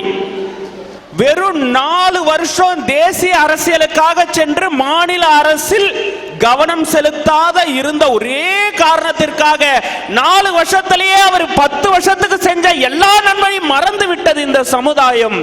ஆனால் ஒரு நாள் கூட சிவகாமி அம்மையார் தன் மகன் தோற்றுவிட வேண்டும் என்று நினைத்ததே கிடையாது.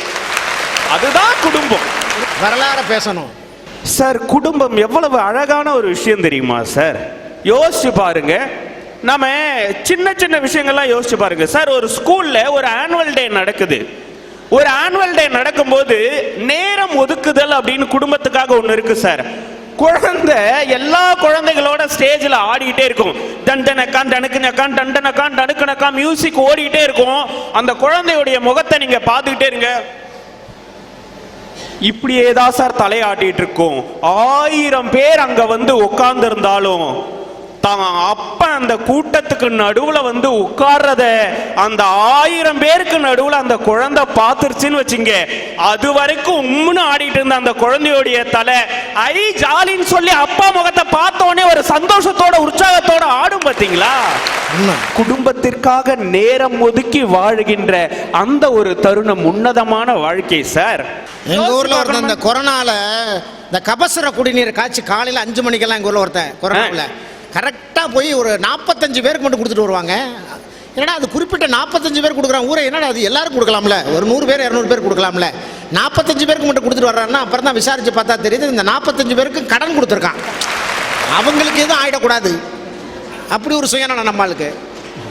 ஒரு கற்பனையா யோசிச்சு பாருங்க சார். ஒன்றும் இல்லை, நண்பர்களோட கிரிக்கெட் விளையாடிட்டு இருக்கிறோம். கிரிக்கெட் விளையாடிட்டு இருக்கும் போது யமன் வந்துட்டார் சார். யமன் வந்துட்டாரு. அதுல ராஜேஷ் அப்படின்றவனை அன்னைக்கு சீட்டை கிழிச்சு அவனை தூக்கிட்டு போகணும்னு முடிவு பண்ணிட்டாரு. வீடா இருந்தா விட்டுருப்பாங்களா, ஆனா சொசைட்டிக்குள்ள விளையாண்டு இருக்கிறான். வந்துட்டாரு. வந்த யமன் என்ன பண்ணாரு, யாரா இங்க ராஜேஷ்னாரு. கிரிக்கெட் விளையாண்டு இந்த நண்பன்லாம் பிளான் பண்ணான். நண்பா, யமன் தான் வந்திருக்கிறாரு, அந்த பக்கம் எருமை மாட்டை கட்டியிருக்காரு, சாட்டையை பின்னாடி தான் வச்சிருக்கிறாரு, தெரிஞ்சு போச்சு, எப்படியாவது யமனை ஏமாத்தி பண்ணும்டா அப்படின்னானுங்க. என்னடா பண்ணலாம், கிரிக்கெட் விளையாட்டு நாமெல்லாம் சாப்பிடணும்னு பிரியாணி வாங்கி வச்சிருக்கிறோம்ல, அந்த பிரியாணியில தூக்க மாத்திரையை கலந்து கொடுத்துருவோம்டா, யமன் தூங்கிடுவான், ஓடிடலாம்டா அப்படின்னாரு. இவனும் பிளான் பண்ணி பிரியாணியில தூக்க மாத்திரையை கலந்து கொடுத்து யமனுக்கு கொடுத்துட்டாங்க. யமன் பிரியாணி நல்லா இருக்குதேன்னு சாப்பிட்டு முடிச்சுட்டு படுத்து தூங்கிட்டாரு. தூங்கி எழுந்திருச்சு யமன் பார்க்கறாரு. இந்த ராஜேஷ் மட்டும் அங்கேயே நின்றுட்டு இருக்கான். நின்றுட்டு இருக்கிறத பார்த்த உடனே யமன் சொன்னாரு, இது வரைக்கும் எங்கெங்கயோ யாரையோ சாகடிக்கலாம்னு போனண்டா, ஒருத்தன் கூட எனக்கு பிரியாணி போட்டு ட்ரீட் பண்ணதே இல்லைன்னாரு. இவன் உள்ளுக்குள்ள சிரிச்சான். உனக்கு நான் பிரியாணியை கொடுத்து தூங்க வச்சுட்டு உன் ரெக்கார்டு புக்கை எடுத்து பார்த்தேன், என் பேர் தான் மேல இருந்துச்சு, அதை கிழிச்சு அடியில ஒட்டிட்டு இதுக்கப்புறம் நான் எஸ்கேப்பு, அதனாலதான் நிக்கிறேன்னு நினைச்சுக்கிட்டு, ஆமா யமதர்மா நீங்க பசியா இருந்திருப்பீங்க, அதனாலதான் உங்களுக்கு சோறு போட்டேன்னு. மகனே, எனக்கு சோறு போட்ட உன்னுடைய பண்பை பாராட்டி, இந்த ஐடியா கொடுத்த உன் நண்பர்களை பாராட்டி, இன்னைக்கு மட்டும் முத பக்கத்துல இருக்கிறவனை சாகடிக்காம கடைசி பக்கத்துல இருக்கிறவனை எடுத்து நான் சாகடிக்கிறேன். முடிஞ்சா கொடுக்கிற ஐடியாவை ஃபுல்லா கெடுதலாவே கொடுக்கிறது சார். அண்ணா கெடுக்கிறது பூரா சொசைட்டில இருக்கிறவன் தான் சார். நீங்க நல்லா பாருங்க, எவன் கொடுத்து குடிக்க வைக்கிறானோ அவன் வருங்காலத்துல ஆபீசரா தெரிஞ்சிட்டு இருப்பான். எவன் எனக்கு ஒத்துக்கல வேணாம்னு சொல்லி குடிச்சானோ அவன் தான் சார் சாக்கடையில படுத்துட்டு கிடக்குறான். சும்மா வந்து அதுல வேற இந்த நண்பர்கள் எப்பவுமே இந்த சாப்பிடும் போது ஒரு வார்த்தை சில பேர் சொல்லுவான், நிறைய பேர் சொல்லி நான் பார்த்துருக்கேன். மாப்பிள்ள, நான் இன்னைக்கு நினைச்சா கூட விட்டுருவேன்டா, இதெல்லாம் என்ன பெரிய விஷயமா, அது இன்னைக்கு நினைச்சா கூட விட்டுருவாங்க, அவன் நினைக்கவும் மாட்டான் விடவும் மாட்டான், அது வேற விஷயம். நடுவர் அவர்களே, குடும்பத்துல தாங்க உங்களுக்கு நிபந்தனையற்ற அன்பு கிடைக்கும். சமூகத்துல நீங்க இதை செஞ்சா நான் உன்னை மதிக்கிறேன், இதை கொடுத்தா உன்னை மதிக்கிறேன், எனக்காக நீ வந்து நின்னா உன்னை நான் மதிக்கிறேன் அப்படின்னு சொல்லுவான். உங்கள் குடும்பம் மட்டும்தான், நீ செஞ்சாலும் எனக்கு மகன்தான், நீ செய்யலனாலும் எனக்கு மகன்தான், இப்படி நினைக்கிறது குடும்பம் மட்டும்தான் சார். நீங்க சொசைட்டில போய் ஒரு ஆபீஸ்ல ஒர்க் பண்ணுவீங்க, 24 மணி நேரம் என் அலுவலகத்திற்காகவே என் வாழ்க்கையை நான் அர்ப்பணிக்கிறேன் அப்படின்னு உட்கார்ந்து வேலை செஞ்சு ஒரு நாள் பொட்டுன்னு போயிட்டீங்கன்னா கணேஷ் சார் இறந்துட்டாரு, அவரோட போஸ்டுக்கு புதுசா ஒருத்தரை ரெக்ரூட் பண்ணுங்க அப்படின்னு சொல்லிடுவான் சார் சொசைட்டில. ஆனால் உங்கள் குடும்பத்திற்கு உங்களுக்கு ரீப்ளேஸ்மெண்ட் கிடையவே கிடையாது சார். நீ தான் அப்பா அப்படின்னா கடைசி வரைக்கும் நீ தான் அப்பா. உன் இடத்தை எவனாலையும் நிரப்ப முடியாது சார். 100 பேருக்கு சாப்பாடு போட்டவனை ரீப்ளேஸ் பண்றதுக்கு 1000 பேருக்கு சாப்பாடு போடுறவனால முடியும். 1000 பேருக்கு சாப்பாடு போடுறவனை ரீப்ளேஸ் பண்றதுக்கு 1,00,000 பேருக்கு சாப்பாடு போடுறவனால முடியும். ஆனா ஒரே ஒரு கடைசி உருண்டையை உருட்டி அவளுக்கு பசி இருந்தாலும் என் பசி கிடக்கட்டும்டா, என் புள்ள சாப்பிடுதேன்னு சொல்லி கடைசி உருண்டையை கூட ஊட்டி விடுறாளே, அந்த தாயை ரீப்ளேஸ் பண்றதுக்கு உலகத்துல ஆளே கிடையாது. மன உறுதியை கொடுத்து வாழ்கின்ற வாழ்க்கை குடும்பத்திற்காக வாழ்கின்ற வாழ்க்கை சார். குடும்பத்தில் உங்களுக்கு உடம்பு சரியில்லைன்னு வச்சுக்க, சரியாயிடும்டா, நல்லா ஆயிடும்டா, நான் பாத்துக்கிறேன்டா, நீ ரெஸ்ட் எடுறா அப்படின்னு சொல்றது உன்னதமான குடும்ப வாழ்க்கை. இதே வெளியில போய் பாருங்க, மாப்பிள்ள கண்ணெல்லாம் சிவப்பா இருக்குது, எங்க சித்தப்பாவுக்கும் இதே மாதிரி தான் நடந்தது, போன வாரம் செத்துட்டாரும்பான். நாமளே சரியாகும் நினைச்சா கூட நம்மளுடைய மன உறுதியை குலைக்கின்ற இடம் சமூகம் சார். பாதுகாப்பான இடம் எது சார் வாழ்க்கையில? உலகத்திலேயே பாதுகாப்பான இடம் எது தெரியுமா? குடும்பம் மட்டும்தான் சார். அங்கு வாழ்கின்ற வாழ்க்கை மட்டும்தான் சார் உன்னதமான வாழ்க்கை. நடுவர்களே, நான் இப்படி சொல்லி நிறைவு செய்கின்றேன். ஆல்ஃபிரட் நோபல் அப்படிங்கிறவர் டைனமைட் அப்படின்ற ஒரு விஷயத்தை கண்டுபிடிச்சார் சார். இதை வைத்து மலைகளை உடைக்கலாம், சாலைகள் அமைக்கலாம், பெரிய பெரிய இடங்களை சமன்படுத்தலாம் அப்படின்ற எண்ணத்தோட இந்த சொசைட்டிக்காக டைனமைட்டை உருவாக்கி கொடுத்தார். ஆனால் இந்த சமூகம் அதை எப்படி எடுத்துக்கொண்டது என்றால், அடுத்த நாடுகளை அழிப்பதற்கும் அடுத்தவனை வீழ்த்துவதற்கும் அதை வெடிமருந்து பொருளாக பயன்படுத்தியதே தவிர அதை ஒரு உன்னதமான பொருளாக கருதி இந்த சமூகம் எடுத்துக்கொள்ளவில்லை. அப்பதான் ஆல்ஃபிரட் நோபல் முடிவு செஞ்சாரு, இந்த சமூகத்திற்காக ஒரு உன்னதமான வாழ்க்கையை வாழணும் நாம நினைச்சோம். ஆனா நாம என்ன செஞ்சாலும் அதை தவறான அர்த்தத்துல எடுத்துக்கிறது தான் இந்த சமூகம் அப்படின்னு சொல்லி தான் கண்டுபிடித்த கண்டுபிடிப்பை பார்த்து நொந்து போனார் ஆல்ஃபிரட் நோபல் என்று சொன்னால், குடும்பம் மட்டும்தான் சார் உங்க கூடவே இருக்கும். நான் இப்படி சொல்லி நிறைவு செய்கின்றேன். சமூகத்துல நீங்க அழுதீங்கன்னா நீங்க மட்டும்தான் அழுவீங்க. இதே நீங்க சிரிச்சீங்கன்னா, அவன் ஏன்டா தனியா சிரிக்கிறான், பெருசா ஏதோ இருக்குது போல இருக்கடா அப்படின்னு நீங்கள் சிரிப்பதை பார்த்து வயிறு எறிபதற்கு இந்த சமூகத்தில் எல்லோரும் இருப்பார்கள். ஆனால் உங்கள் குடும்பம் அப்படி கிடையாது. நீங்கள் சிரித்தால் சிரிக்கும், நீங்கள் அழுதால் அழும், நீங்கள் வளர்ந்தால் அதுவும் உங்களோடு சேர்ந்து வளரும் என்று சொல்லி நல்லதொரு வாய்ப்பிற்கு நன்றி பாராட்டி இடம் அமர்கின்றேன். நன்றி, வணக்கம். ரொம்ப ரொம்ப அற்புதமாக பேசியிருக்கார். பொதுவாக மனித வாழ்க்கையில் ஒரு ஒரு ஒரு கோழியும் கோழி குஞ்சும் பேசிக்கிடுச்சான். கோழி குஞ்சு கோழியை பார்த்து சொல்லிருக்கு, அம்மா அம்மா அங்கே பாரு, மனுஷனுங்களுக்கு மட்டும் எத்தனை பேர் வச்சுருக்கிறாங்க, எல்லா மனுஷனுக்கு எல்லாருக்கும் வேறு வேறு பேர். ஆனால் பாரு, உனக்கும் கோழி எனக்கும் கோழி, 2 பேருக்கும் கோழி தான். நான் கோழி குஞ்சு, நீ கோழி. அம்மா எல்லாருக்கும் கோழி தான், ஒரே பேர் தான், நமக்கெல்லாம் பேர் கிடையாதான்னுச்சான். அப்போ தான் தாய் கோழி சொன்னிச்சான், இங்கே பாரு, மனுஷன் இருக்கும்போது தான் இந்த பேரெல்லாம், அவன் போய் சேர்ந்துட்டான்னா ஒரே பேர் தான், என்னது பணம், அவ்வளோதான். ஆனால் நம்ம அப்படி இல்லை, நம்ம இருக்கும்போது நமக்கு ஒரே பேர், ஆனால் செத்துட்டா பல பேர். எப்படி chilli chicken, singer chicken, chicken 65, நமக்கு 150 பேர் இருக்கு. அது கோழிக்கு பெயர் பெற்ற மாவட்டம் வேற. அதுக்கு பதில் சொல்வதற்காக உங்கள் கைத்தட்டலோடு காரைக்கால் யோகதர்ஷினி அவர்கள்.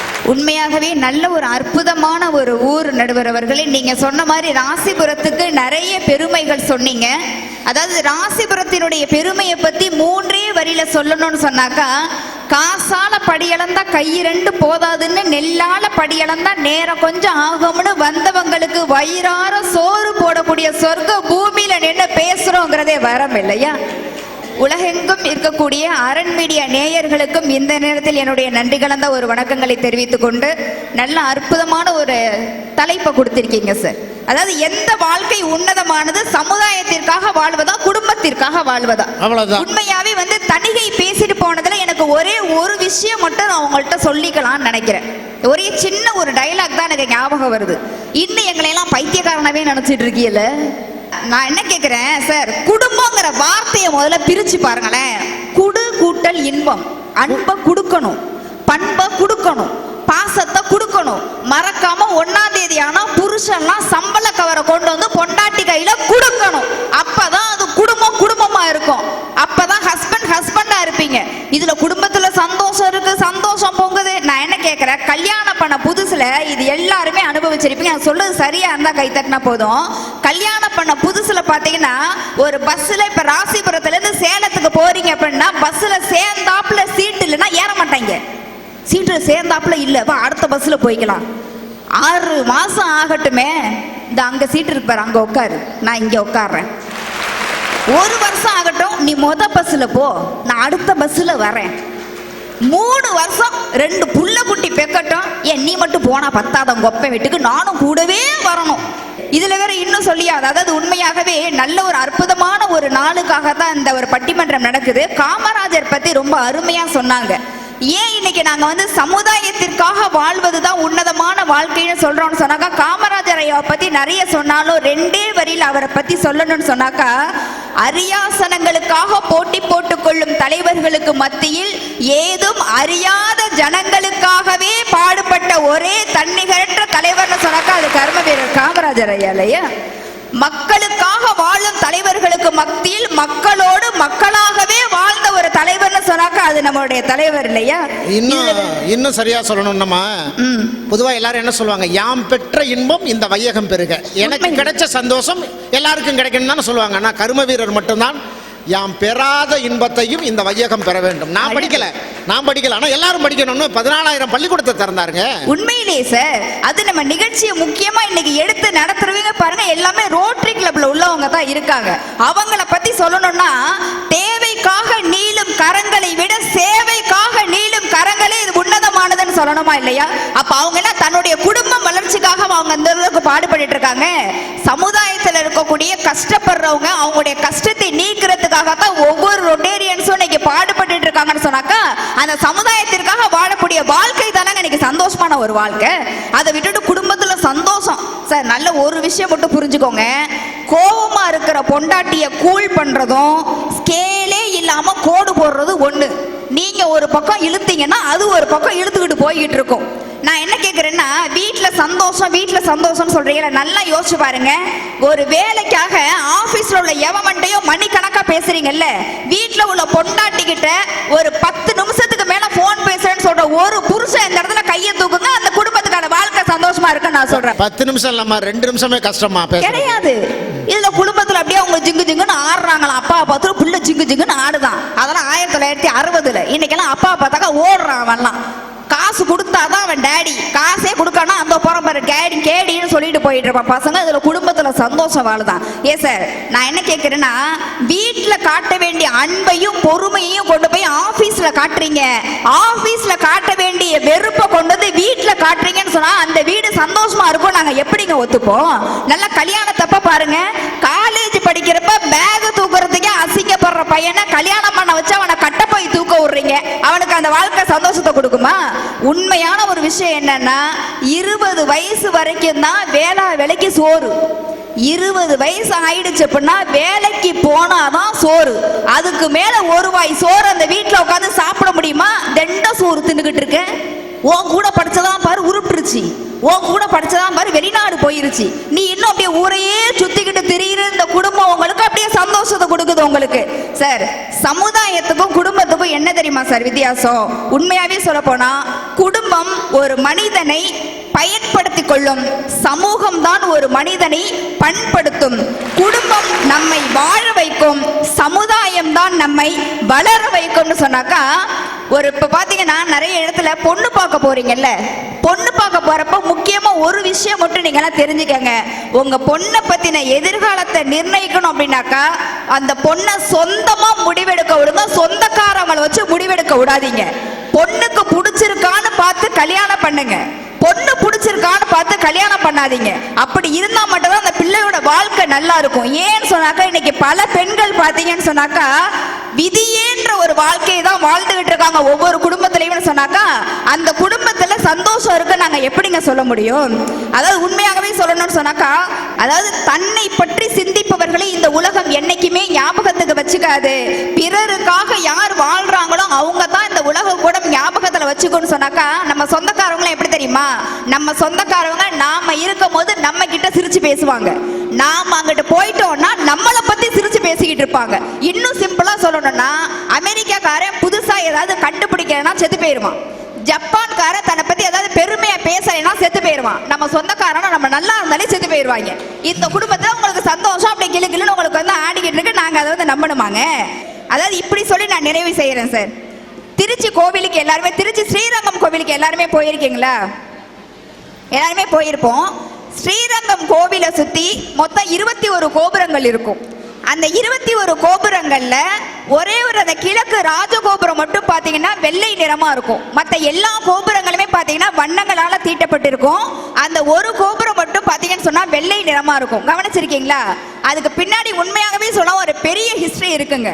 அதாவது அந்த காலத்துலலாம் பாத்தீங்கன்னு சொன்னாக்கா ஸ்ரீரங்கம் கோவில், அதாவது அந்த இடத்த பாத்தீங்கன்னா முகலாய மன்னர்கள் தான் பாத்தீங்கன்னா ஆட்சி பண்ணியிருக்காங்க. அப்ப அந்நியர்கள் என்ன பண்ணிருக்காங்க, நம்ம ஸ்ரீரங்கம் கோவில வந்து படையெடுத்து வந்திருக்காங்க.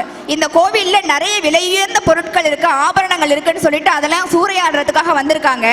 ஆனா அப்படியும் பாத்தீங்கன்னா அவங்களுக்கு ஆசை போகல. ஏன்னா அது பாருங்க அழகான காவிரி நதி ஓரத்துல இருக்கு இல்லையா? அதனால என்ன பண்ணிட்டாங்கன்னா அங்கேயே டேரா போட்டு தங்கிட்டாங்க. இன்னும் இதுல இருக்கக்கூடிய விலையுயர்ந்த பொருட்களை நம்ம எப்படியாவது அபகரிக்கணும்னு சொல்லி அங்கேயே டேரா போட்டு தங்கிட்டாங்க. அது மட்டும் இல்லாம அங்க சாமி கும்பிட வந்த அத்தனை பேருக்கும் பாத்தீங்கன்னா இடையூறு கொடுத்துட்டே இருந்திருக்காங்க. இதை பாத்தீங்கன்னா அந்த கோவில்ல நடனமாடக்கூடிய வெள்ளையம்மாள்ன்ற ஒரு பொண்ணு இதை கவனிச்சிருக்கா. அவளால இதை வந்து தாங்கிக்க முடியல. இதுக்கு ஏதாச்சும் ஒரு முடிவு கட்டணும் அப்படின்னு சொல்லி அந்த பொண்ணு என்ன பண்ணிட்டான்னா, ஒரு மனிதன் எதனால தெரியுமா வீழ்த்தப்படுவான்? ஒண்ணு மண்ணாசையால, இன்னொன்று பெண்ணாசையால. அந்த படைத்தளபதியின் தளபதினு ஒருத்தன் நிற்பான்ல அந்த கூட்டத்துக்கு, அவனுக்கு பாத்தீங்கன்னு சொன்னாக்கா லேடிஸ் விஷயத்துல அவன் ரொம்ப வீக். அவனை பாத்தீங்கன்னு சொன்னாக்கா இந்த வெள்ளையம்மா என்ன பண்றா, பேசி பேசி தன் வசப்படுத்திக்கிறா. இந்த கோபுரத்துல விலையுயர்ந்த பொருட்கள் எங்க இருக்குன்னு எனக்கு தெரியும், நான் உனக்கு காமிக்கிற வான் சொரு. ஒரு நள்ளிரவு நேரத்துல அவன் அந்த ராஜகோபுரத்தின் வெள்ளை கோபுரத்தின் உச்சிக்கு கூட்டிட்டு போய் அந்த கோபுரத்துல இருந்து கீழே தள்ளி விட்டு அவனை கொண்டுட்டான்.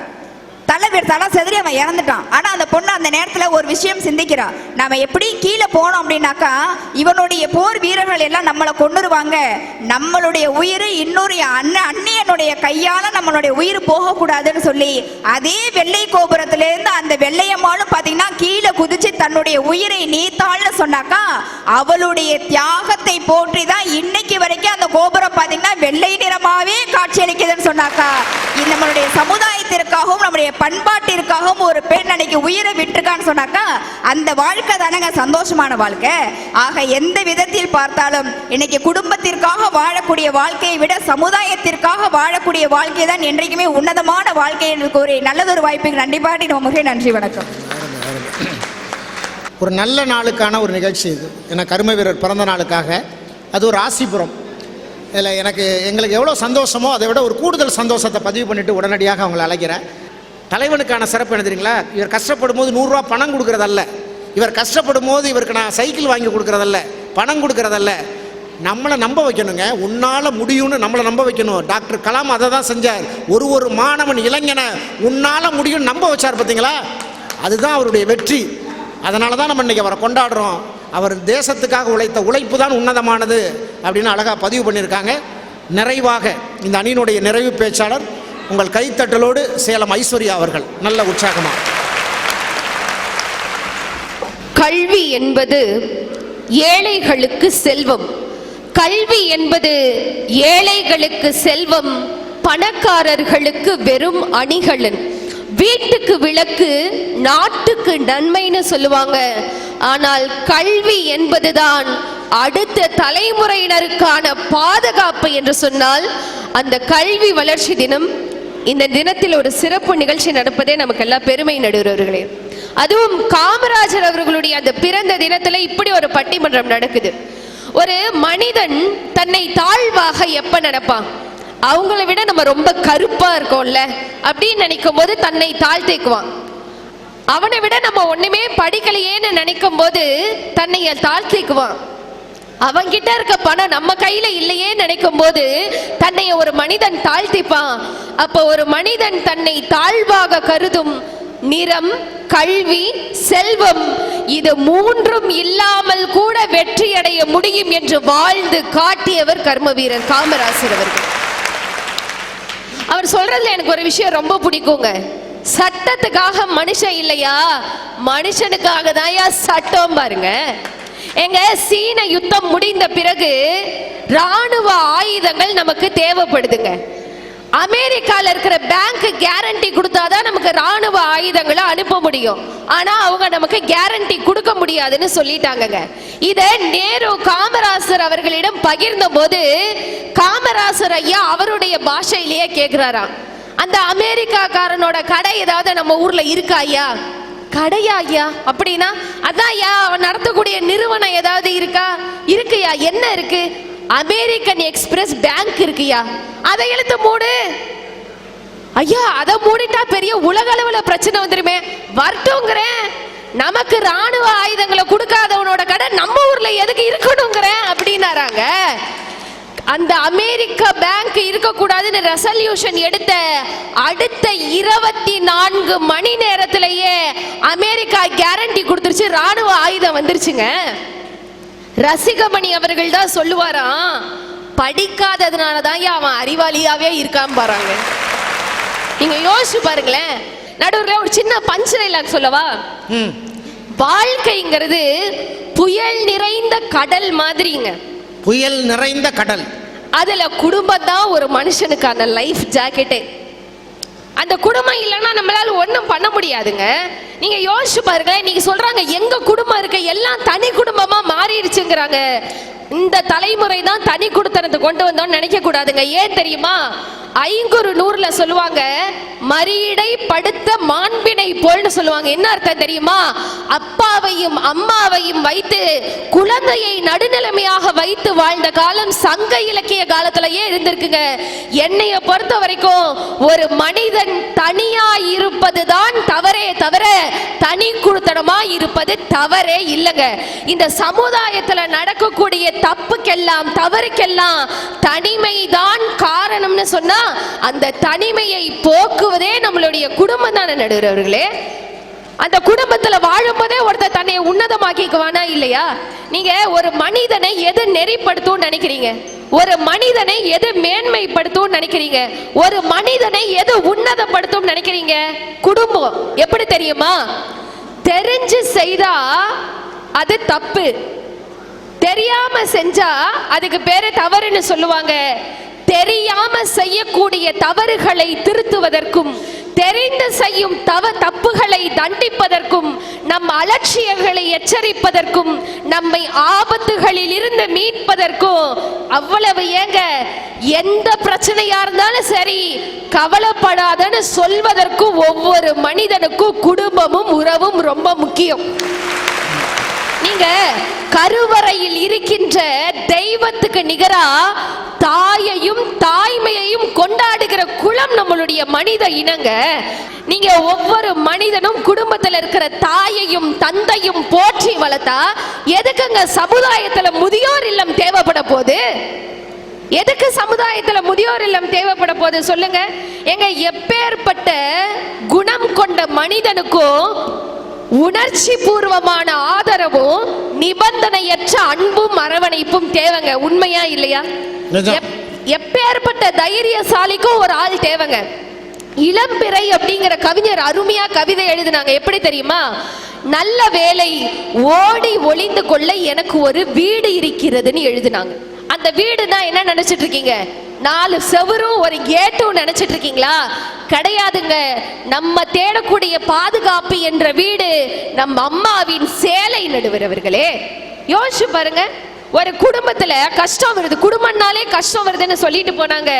அந்த குடும்பத்தில் வரக்கூடிய கஷ்டம் தான் ஒரு மனிதனை பண்படுத்தும், சமுதாயம் பண்படுத்தாது. எப்படி தெரியுமா? குடும்பத்துல நம்ம படுகிற கஷ்டம் தான் நமக்கு மன உறுதியை கொடுக்கும், சுய விழிப்புணர்வை கொடுக்கும், சுய கட்டுப்பாட்டை கொடுக்கும். அவ்வளவு ஏங்க, சவால்களை எதிர்கொள்ளும் தைரியத்தையே ஒரு குடும்பம் தான் கொடுக்கணும் சொன்னா அந்த குடும்பத்துக்காக கஷ்டப்பட்டுட்டு தான் போங்கல. என்ன தப்பு? வாழ்வும் தாழ்வும் எல்லாருடைய வாழ்க்கையிலும் வரும் என்று கற்றுத் தருவக்கூடிய குடும்பங்க. கசப்பும் ஒரு சுவைதான் என்று உணர்த்தியது நம்மளுடைய குடும்பம். நீங்க யோசிச்சு பாருங்களேன். சமுதாயத்துல பொறுப்போட எப்படி வாழணும் என்று கற்றுத் தருவதே குடும்பம் நடுவர்களே. நான் ஒரு விஷயம் கேட்கிறேன். கஷ்டம் கஷ்டம், குடும்பம்னாலே கஷ்டம், சமுதாயத்துல தான் மகிழ்ச்சி கிடைக்குதுங்கிறாங்கல்ல. இன்னைக்கு நம்ம தலைமுறை நல்லா இருக்குன்னா அதுக்கு காரணமே நம்மளுடைய முன்னோர்கள் குடும்பத்துக்காக வாழ்ந்தது தான் நடுவர்களே. எந்த மனிதன் குடும்பத்தை பார்த்துக்கிறானோ, எவன் ஒருத்தன் குடும்பத்துக்காக வாழ்றானோ அவன் வாழ்க்கையில சரியா இருப்பாங்க. கட்டுப்பாட்டோட தன்னை ஒழுங்குபடுத்திக்குவான். சேமிக்க வேண்டும் என்ற தேவையும் எண்ணமும் வரும்போதுதான் ஒருத்தர் சமுதாயத்துல சீர்கெட்டு போகாம இருப்பான்னு சொன்னா அதை திசை காட்டக்கூடியதே நம்மளுடைய குடும்பம் தான் அவர்களே. கடவுள் ஒன்றும் ஒவ்வொரு மனிதனுக்கும் தனித்தனி நேரத்தெல்லாம் படைக்கலைங்க. எல்லா மனுஷங்களுக்குமே அந்த 24 மணி நேரம் தான். அந்த 24 மணி நேரத்தை எவன் ஒருத்தன் சரியா பயன்படுத்த முற்படுறானோ அவனுடைய வாழ்க்கை உன்னதமாக இருக்கும் அப்படின்னு சொன்னா, ஒரு குழந்தைக்கு வேணுங்கிற பொருள், கேட்கிற பொருள், ஆசைப்படுற பொருள் எல்லாம் வாங்கி கொடுக்கிற அப்பாவையும் அம்மாவையும் அந்த குழந்தை எப்படி தெரியுமா பார்க்கும்? ஒரு ATM மெஷின் மாதிரி பார்க்கும். ஆனா எவ்வளவு வேலை இருந்தாலும் குழந்தைகளுக்காக நேரம் செலவிடக்கூடிய பெற்றோர்களை தான் உறவுகளாக பார்க்கும் முதியோர் இல்லத்துல தள்ளாது அப்படின்னு சொன்னா, ஒருத்த வாழ்க்கை உன்னதமாக இருக்கணும் அப்படின்னா 2 விஷயத்தை மட்டும் பண்ணணும் நடுவர் அவர்களே. ஒன்னு உறவுகளுக்காக நேரம் செலவிட வேண்டும். 2வது உறவுகளோடு நேரம் செலவிட வேண்டும். அவனுடைய வாழ்க்கை உன்னதமாக இருக்கும் என்று சொல்லிக்கொண்டு வாய்ப்பளித்த உள்ளங்களுக்கும் வாய்மொழி கேட்ட நல்லுள்ளங்களுக்கும் நன்றி கூறி விடைபெறுகிறேன். நன்றி, வணக்கம். அருமை. பட்டிமன்றத்தினுடைய நிறைவு பேச்சாளர் அவர் வேகத்தை நான் குறைச்சிடக்கூடாது. உடனடியாக உங்கள் கைத்தட்டலோடு கோவை தனபால் அவர்கள் வாங்க. நடுவர் பெருந்தகை உள்ளிட்ட அவையை வணங்கி மகிழ்ந்த உரையை தொடங்குகின்றேன். நடுவர் அவர்களே, உன்னதமான வாழ்க்கை எந்த வாழ்க்கை? இவ்வளவுதான் கேள்வி. உண்மையிலேயே குடும்பத்திற்காகவும் வாழ்ந்து கொண்டு கொஞ்சம் சமூகத்திற்காகவும் வாழ்ந்து கொண்டிருக்கின்ற ரோட்டரி சங்கத்தினார் ஏற்பாடு செய்திருக்கின்ற இந்த நிகழ்ச்சி ஒரு நல்ல தலைப்பை கொடுத்திருக்கிறது என்பதிலே மற்றற்ற மகிழ்ச்சியாக இருக்கிறது. உன்னதமான வாழ்க்கை சமுதாயத்திற்காக வாழுகின்ற பொழுதுதான் என்பதிலே மாற்று கருத்தே இல்லை. ஆனால் 3 பேர் நிறைய பேசிட்டாங்களே சமுதாயத்தை பற்றி, அது ஒன்றும் பிரயோஜனமே இல்லைங்கிறாங்களே அந்த வாழ்க்கை. நீங்கள் சிந்தித்து பாருங்கள். உதவி செய்வது என்பது எல்லோருக்குமே தெரியும். ஆனால் யாருக்கு உதவி செய்ய வேண்டும் என்பதுதான் இந்த தலைப்பினுடைய அர்த்தம். தெரிந்தவர்களுக்கு உதவி செய்கின்ற பொழுது நீங்கள் மனிதராகிறீர்கள். தெரிந்தவர்களுக்கு உதவி செய்தால் நீங்கள் மனிதராகிறீர்கள். உங்களுக்கு முன்ன பின்ன தெரியாதவர்களுக்கு நீங்கள் உதவி செய்தால் நீங்கள் தான் தெய்வமாக மாறுகிறீர்கள். இந்த வாழ்க்கை தான் உன்னதமான வாழ்க்கை. கலாமை பற்றி நடுவர் அவர்கள் சொன்னார்கள் அழகாக. அவர் அதை செய்தார் இதை செய்தார் என்றெல்லாம் சொன்னார்கள். நம்மெல்லாம் சாதாரண மனிதர்கள் தான். பொறாமை நம்மோடு இருக்கும். ஒருவர் ஆடி கார் வாங்கிவிட்டால் அதை விட பெரிது போனால் நம்மளுக்கு சந்தோஷமாக இருக்கும் என்று நம்ம எண்ணம் தோன்றும். ஒருவன் சிலுக்கு சட்டை போட்டு விட்டால் அதை விட ஒரு நல்ல சட்டை போட வேண்டும் என்று நம் மனம் தோன்றும். பொறாமை ஒவ்வொரு இடத்திலுமே வரும். இது சாதாரண விஷயம். ஆனால் அப்படிப்பட்ட பொறாமை குணம் கொண்ட நம்ம எல்லோருமே பொறாமைப்படாத விஷயம் ஒன்றே ஒன்று இருக்கிறது. எது தெரியுமா? ஒருத்தர் இறந்து விட்டால் அதை போல் நாம் இறக்க வேண்டும் என்று நினைக்கவே மாட்டோம். நான் எதுக்கு சாக போறேன், நான் இருக்கணும்னு நினைப்போம். ஆனால் இந்திய தேசத்தில் மட்டுமல்ல, இந்த உலக அரங்கிலே ஒருவருடைய மரணத்தை பார்த்து பொறாமைப்பட்ட மரணம் இருக்கிறது என்று சொன்னால் அது டாக்டர் அப்துல் கலாமினுடைய மரணம் தான்.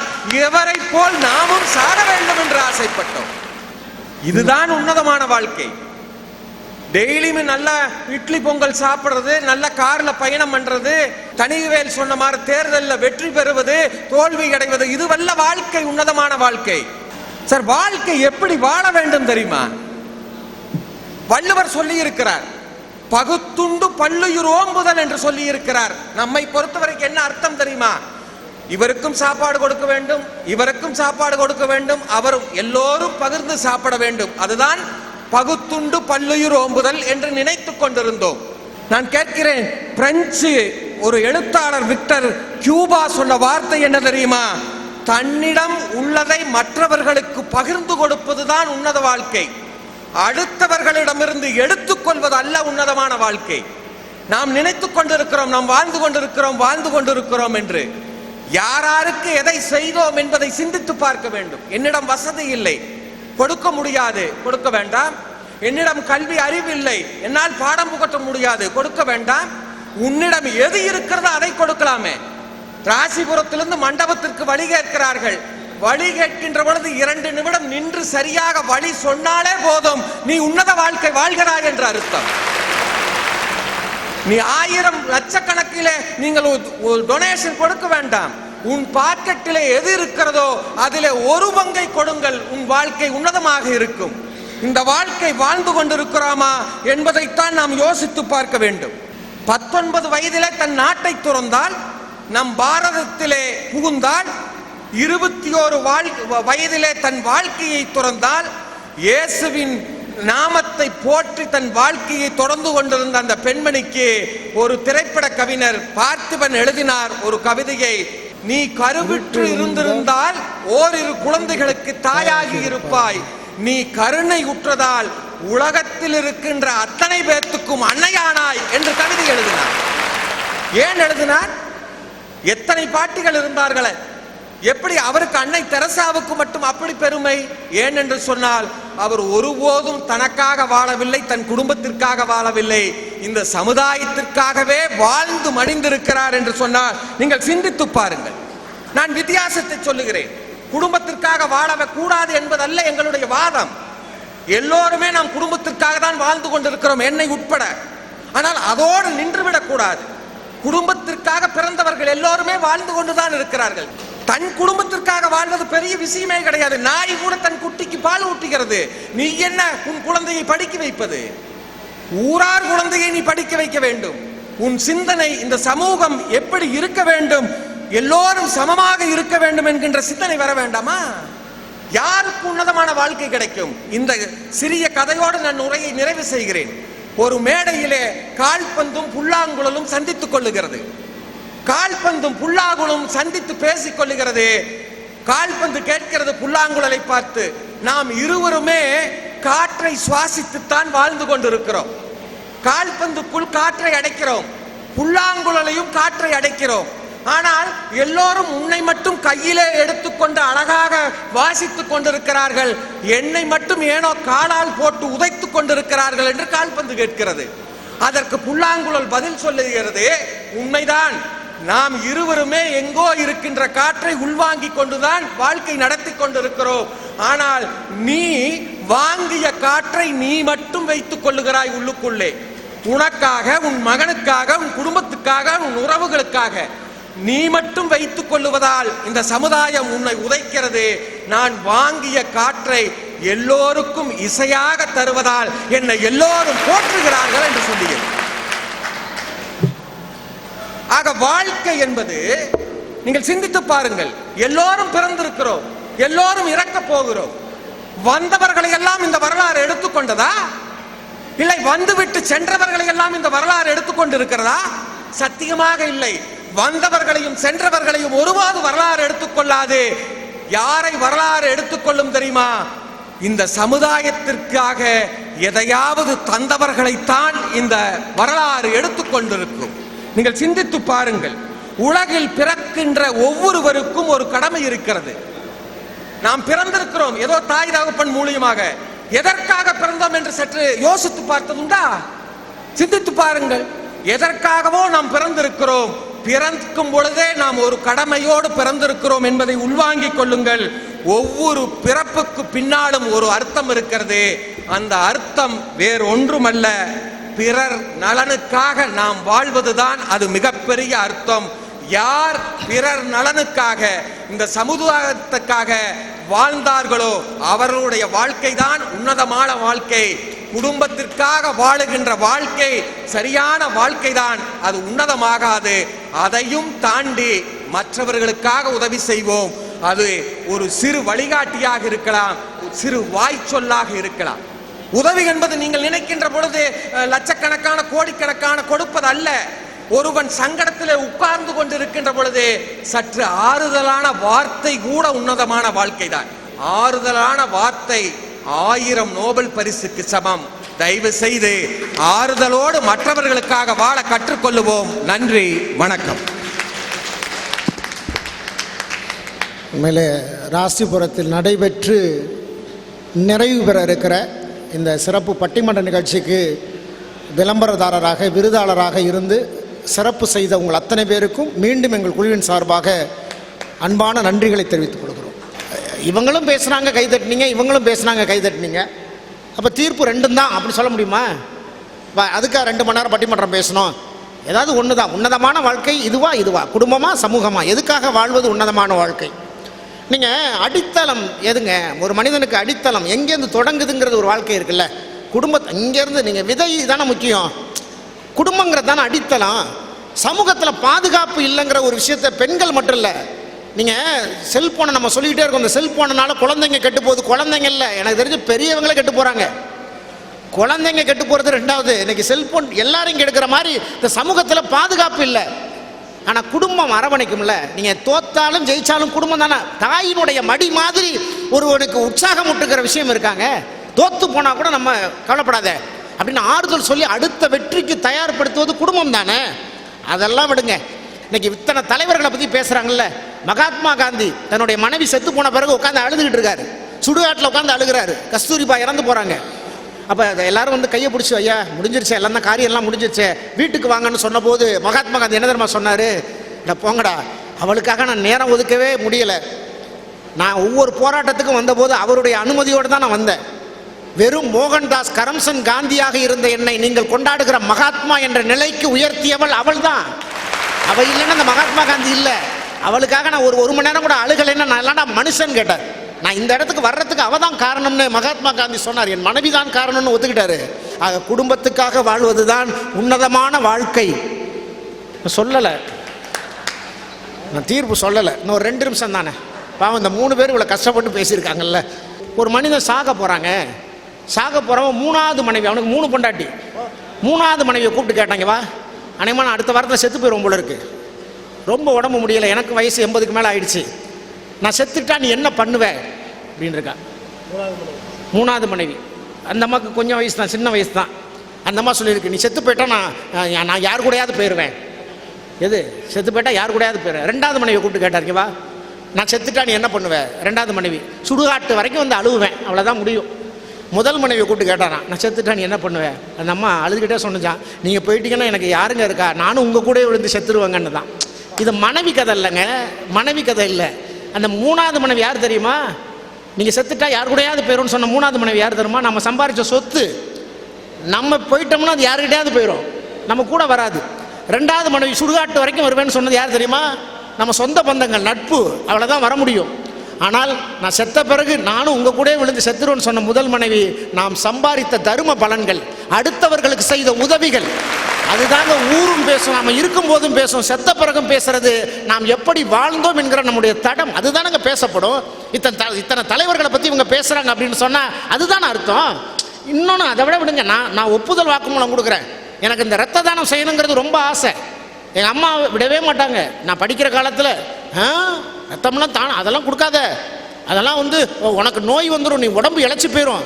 ஒரு விழிப்புணர்வு இல்லாத என்னுடைய தாய், படிக்காத என்னுடைய தாய் ரத்த தானம் செய்கிறத அலோவ் பண்ணவே மாட்டாங்க. ஆனால் இன்னைக்கு ரத்த தானம் செய்கிறத விழிப்புணர்வை கொடுத்தது யாருங்க?